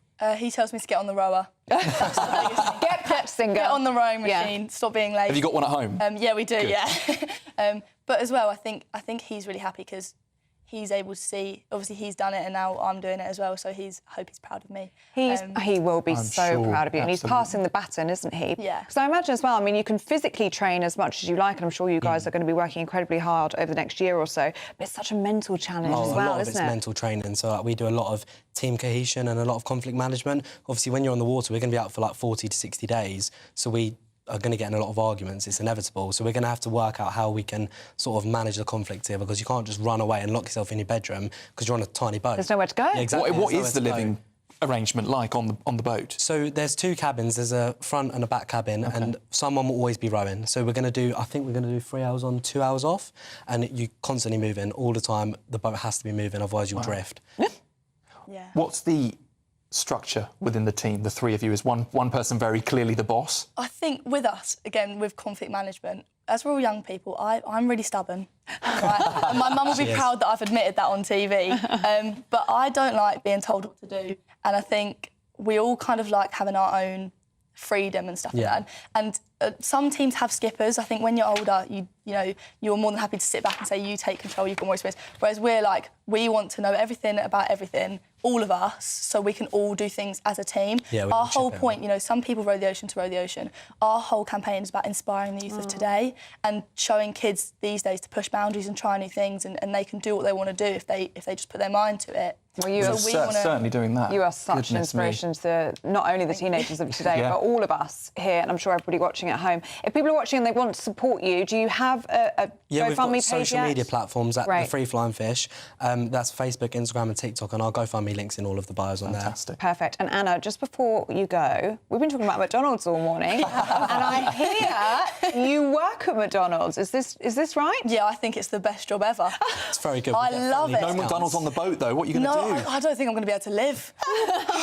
Do you eat it all the time? 'Cause you don't look like you do. I get free food on my break. Great. And I've worked there for over 2 years, and I've had probably about 13 chicken nuggets every break. Every break? Yeah, and I work about 2 times a week. Anna. No wonder she has to be on the rowing machine. Yeah, I've got to burn off the calories. Oh. And what do you think about chips in a milkshake, dipping chips in a milkshake? I love it. amazing. There you go. Or a McFlurry. You've got options. There you go. Oh, look. You can try that now. I didn't think of that. Yeah. Well, lovely to meet you. We're out of time. Inspiration Anna and from Harry, Anna there. You're an inspiration. Thank you so much. Thank you very much. Thank you. Wonderful. We need to get to the news, don't we? Right. Sophia?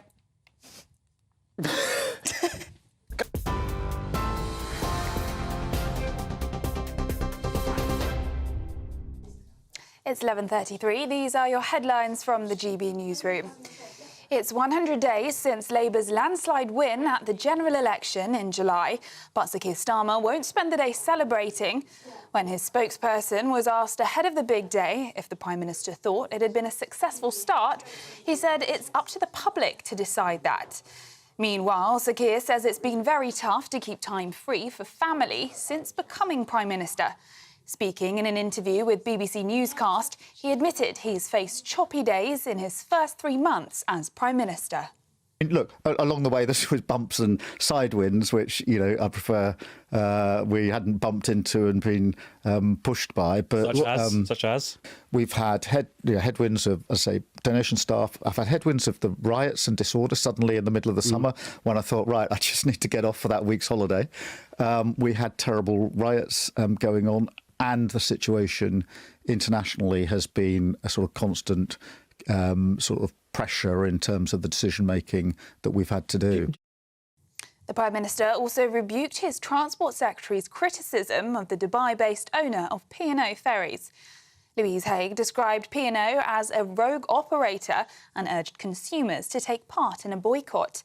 It has since been reported by Bloomberg that P&O's parent company, DP World, postponed announcing a major £1 billion port investment in the UK, and that's in light of those remarks.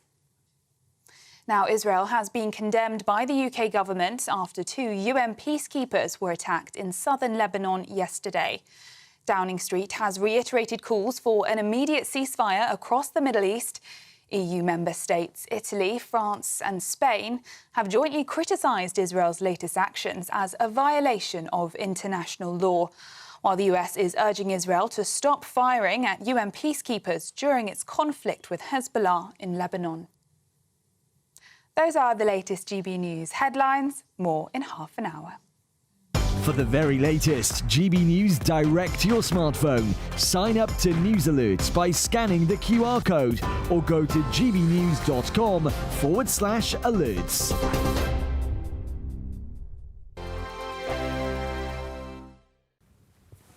Hi there, very good morning to you. Welcome to the latest forecast from the Met Office for GB News.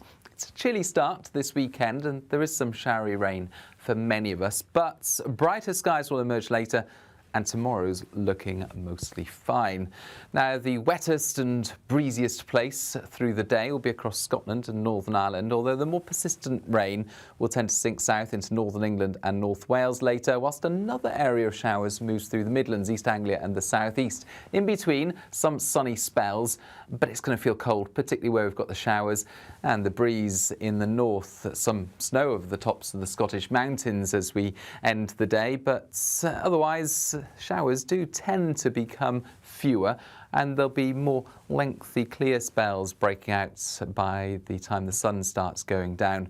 So some gaps in between the showers, but certainly today's the most unsettled day. Northern Ireland drying up by the end of the day. Scotland still some rain around and some showers. Also that cold wind continuing to blow from the north, although some clear spells by this stage in the far northwest.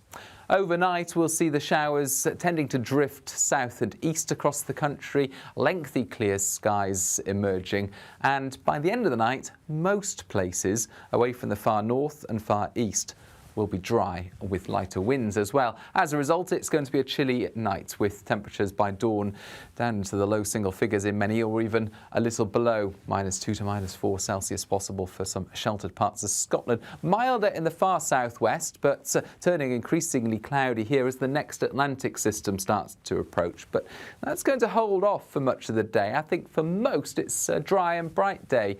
The thickest cloud will be in the west, a few spots of rain in western Scotland by the afternoon. Brightest skies in the east, although it will feel cold for the time of year.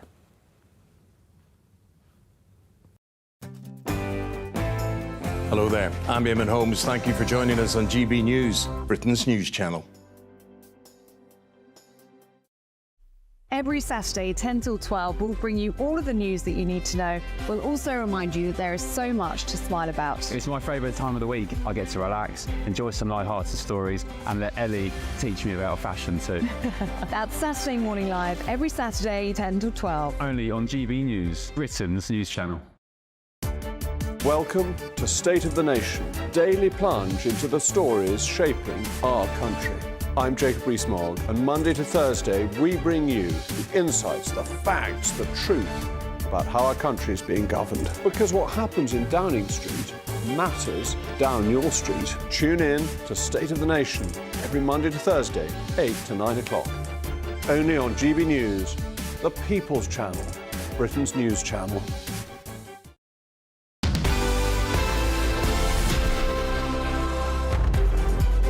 Welcome back. We've got about half an hour left on the show. Views flying in, though, still, and everyone's talking about McDonald's. You got them going. Yep. Can't stop. Greg says chips dipped in a McFlurry. Amazing. That's what Anna was just saying. That was the Anna top tip. I'm going to definitely try that because I'm partial to a dip in a milkshake. Chips dipped in a milkshake. Are you? So I'll try the... Thanks for sharing that, yeah. Jules says, used to like a fish fillet, but they aren't like they used to be, or a Big Mac very rarely have one edited. It's the fish fillet to you, Johnny. What did I just say? Fish fillet. Fillet of fish. Ross says McDonald's coffee, the best coffee there is. I had a double espresso this morning on the way to purchase a tumble dryer. Well, good luck with your tumble dryer purchase, Ross. McDonald's coffee is actually not that bad, and it's good value. Oh, and Justice Hawkins, we've upset him, saying chips, salt and vinegar, full stop. Anything else is un-British. Do you know, that's a good point. You don't get vinegar on your chips in McDonald's, do you? No, it's very, very true. There we true. go. And can't move on without giving us a little bit of a pat on the back. Yes, who is this now who's been in touch? Sharon says, I'm loving Sam with Ellie this morning. It's nice to see him presenting up front for a change. Also love Ellie. Keep up the great stories, GB News. It's just they're everywhere. Sam.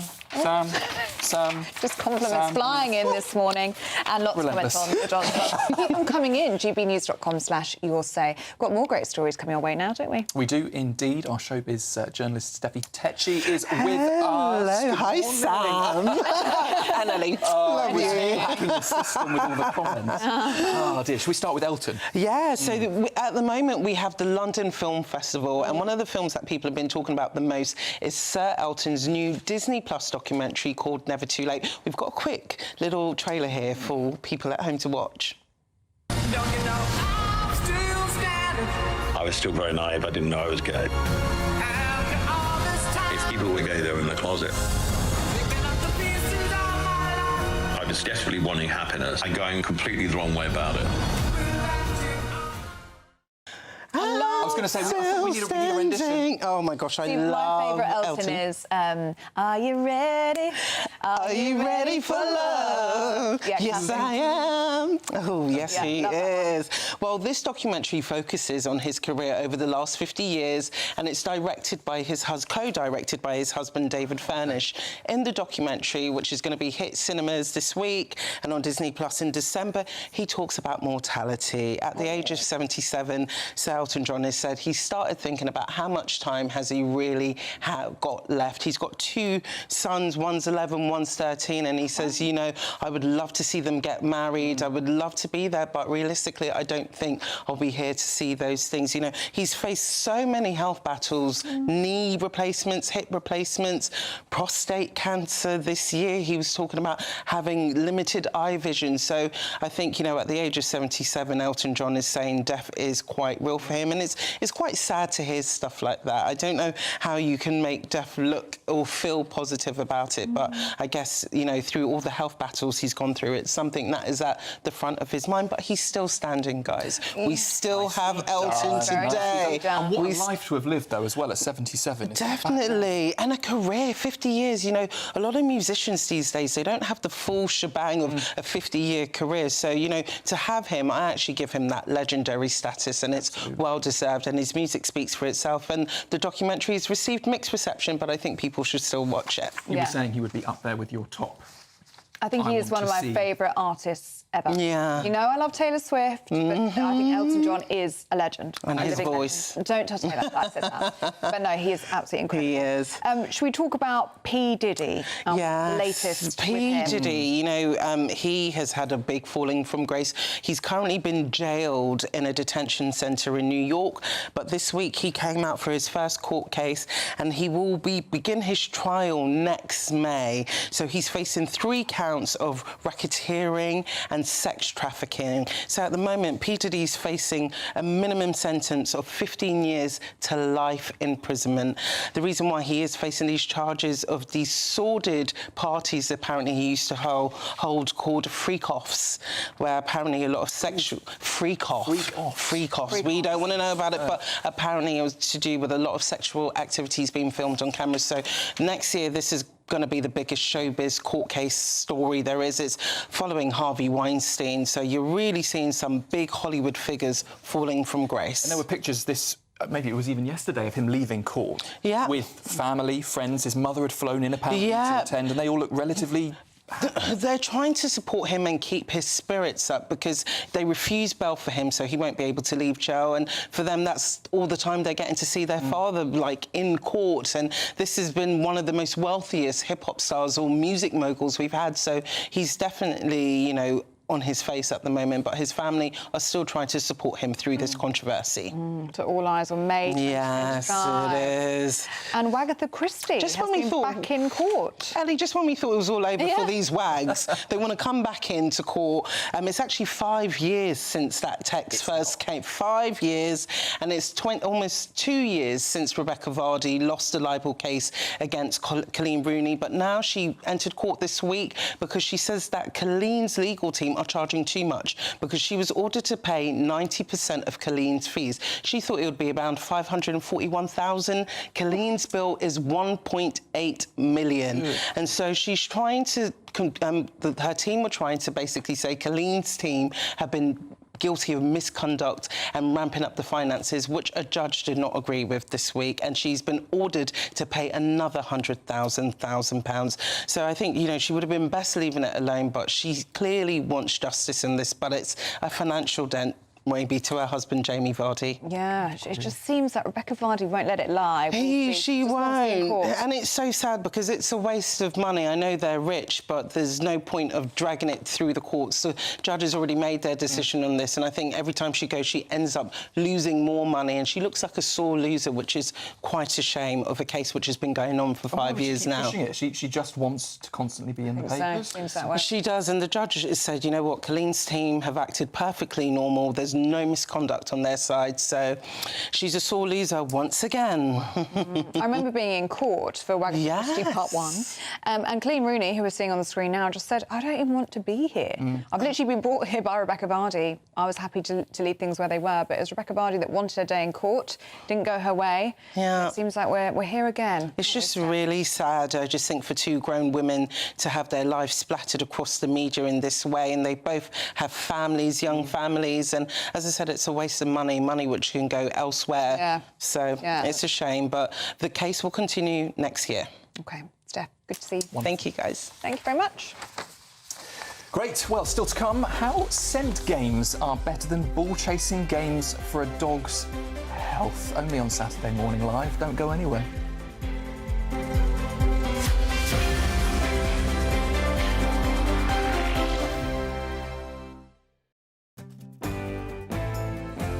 I'm Emily Carver. This is GB News, Britain's news channel.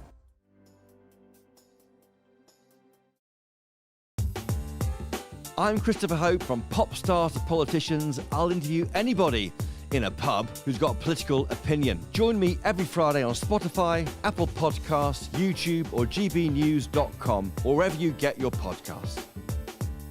This is GB News, the People's Channel. GB News Breakfast, every day from 6 a.m. A furious online debate has been sparked after, well, let's just say a rather large man, I mean, he really was big, was snapped trying to fit into his seat on the plane. It's led to some to ask whether obese passengers should have to pay for extra plane seats so they don't inconvenience others. Some say, though, that's cruel. So should plus-size passengers pay extra for plane seats? Let's talk to former presenter of Fat Families, Steve Miller, who's in Stratford-upon-Avon, and the director of All About Obesity, Sarah LeBrock, who's in beautiful Harrogate. Good to see you both this morning. Sarah, what do you think? Well, we've had this debate before with Steve and I, to be fair, and I think it's one of those things where planes are just not fit for purpose anymore. So people's bodies have been growing over the years. We know this, the obesity rates are increasing, etc. But what's happening to planes is the seats are decreasing in size. So they're just not fit for purpose and not fit for the population. So I think it's just one of these things where we need to be more empathetic to people, that they're trying to fit into an environment that isn't shaped for them at all. So I think we do need to kind of say, well, what's right here? Is it the person not being able to fit in the seat, or is it the seat not being fit for purpose for the person. And I think we need to really, look at things from that perspective as well. Instead of thinking the person's doing something wrong, how about the environment might be doing something wrong?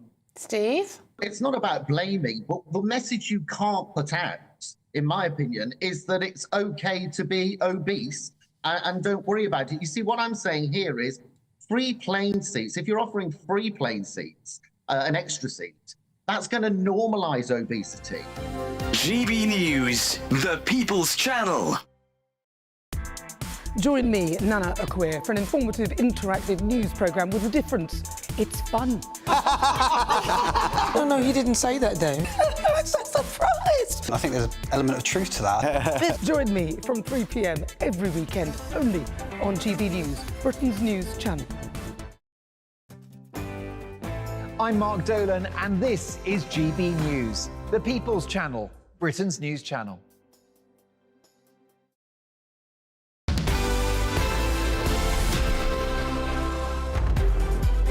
Welcome back to Saturday Morning Live. Just 10 more minutes to go. Isn't it? You're acting like you don't want to be here and you're watching the clock. No, I feel sad that it's disappearing. Oh, good, just saying it like that. That's it's lovely okay, to sit on the sofa with you this morning. Yeah, I like having you here. And we've even managed to just take a few pictures.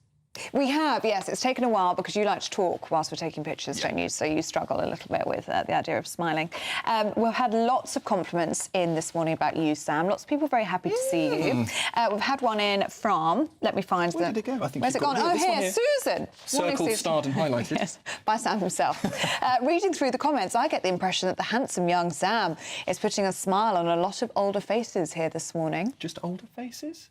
I think the entire nation. I think the entire nation's happy to see you. Yeah, I think so too, actually. What else we got? Well, so I'm trying to hunt desperately for one about you, but I can't see any. Oh, we've had loads of nice ones. I'm sure there are. They're just used to seeing me, though. What's this one here? Paul, this one here? Yeah, this one. Paul. On McDonald's. Strongly object to McDonald's being called a restaurant. You can't book a table. They don't have a wine list, no tablecloths, cutlery. They can't even be described as a chain of high street toilets with an attached cafe. Brutal. Paul. Oh, Paul. Do you know what they have introduced, though? Now What? you can, I think, you can order, take a table number, and then have it delivered to the table, which I prefer. I think that's a new. But no, Paul, I do get the idea. I do get what you're saying to me. But I wouldn't get call it a restaurant. No, it's not. No, I'd call it McDonald's. Yeah, so it just is. And on politics, lots of you getting in touch on that. Lynn says, Starmer says he's had a few choppy days. I could think of a much better word for it. All of his own making, he's self-inflicted on the country. Not holding back. And Il says, if you thought Starmer's first 100 days was bad, watch out. The next 100 could be even worse, catastrophic. Yeah, but it's like you were saying, he wants 10 years. Well, that's the thing. So he's already saying it's tough after 100 days. What's the next marker where he's going to say... It'll be a year now, I imagine, wouldn't it? Yeah, a year. But he wants 10, so best of luck with that, I think, because he's already saying it's tough. And Sharon says Starmer said he was ready to hit the road and running after 2 years of preparing. Richard says Starmer is another whinger and blames everyone else. He wants the position, but he doesn't want to do the job. And I think that's the thing. At the moment, he's got a window of time where he can look back on the Tory time in power. But that's not going to last for much longer. That excuse isn't going to last for too long, is it? Now, have you got a dog at home? I haven't. My brother has, called Bella. Lovely thing, but she's absolutely barking mad. And my mum has a dog called Lulu. But apparently playing fetch with your family dog is not the best way for them to get exercise. Dog owners are being encouraged to play other games with their four-legged friends instead. Contrary to popular belief, games like fetch could be harmful, increasing the risk of injury while chasing that ball or stick that's been thrown for them. Well, joining us now to tell us more is Rachel Rogers, who is an animal behaviour expert. Good to see you this morning, Rachel. What's wrong with a good game of fetch? I know, I sound like such a killjoy, don't I, asking people to throw a ball for their dog when we've done it for years. But what we found now is that we're learning loads more about dogs. And actually, there's the physical risk of injury from dogs if they're playing balls because they turn really sharply to grab hold of the ball. But there's also the mental side of it as well. So, saying the dogs are barking mad, if you've got a high energy dog with arousal issues, and we've all seen that collie repetitively chasing a ball in the park, it is a bit like an addiction. It changes their brain neurochemistry. And actually what they're better doing is sniffing. And so that's why I'm here in Battersea this weekend with Napo Pet Insurance, encouraging people to learn ways to get their dogs to sniff rather than chase a tennis ball. So what's the top way of doing that? Yeah, so there's various different things. Dogs are designed to see the world through their nose rather than through their eyes. So the simplest thing we can do is hide the tennis ball rather than actually throwing it. So a dog who already enjoys playing with a tennis ball will know that smell of kind of rubber and the fluff that's on it. But you can also kind of hold a tennis ball out, let the dog sniff it, and then say yes and give them a treat. And then they will quickly learn that the smell of a tennis ball means they're going to get a tasty treat. I wonder what a tennis ball and then smells like. Hide it instead. Oh, Rachel, some weird, fantastic tips there, Rachel. We are out of time, I'm afraid. It's the end of the programme, but thank you so much for those really good tips. And remember that if you're out with the dog in the park this weekend, that's it from us on Saturday Morning Live. Have a great weekend.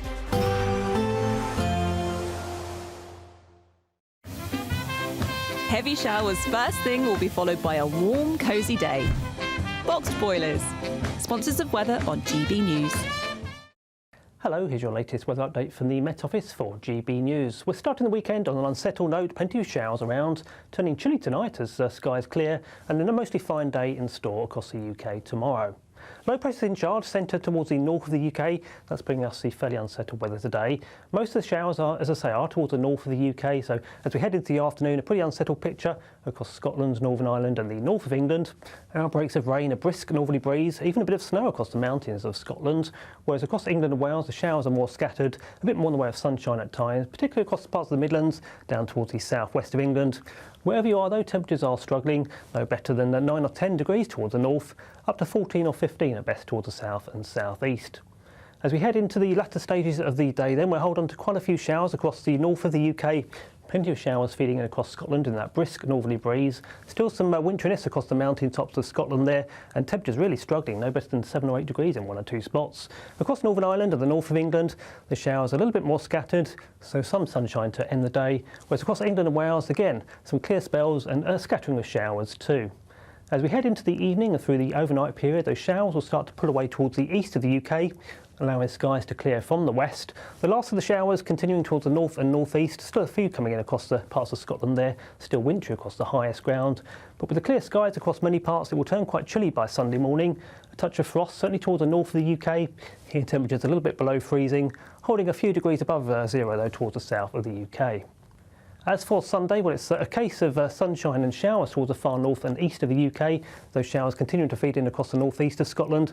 Elsewhere, though, plenty of fine weather around, some sunshine, especially through the morning, a bit more cloud into the afternoon. And then later in the day, we start to see a thickening cloud with some patchy rain moving across the far west of the UK. A chilly day, though, temperatures no better than 7 or 8 in the north, up to 10 or 11, locally 12 towards the south of the UK. Despite the morning rain, it'll be a nice, warm, cosy day ahead.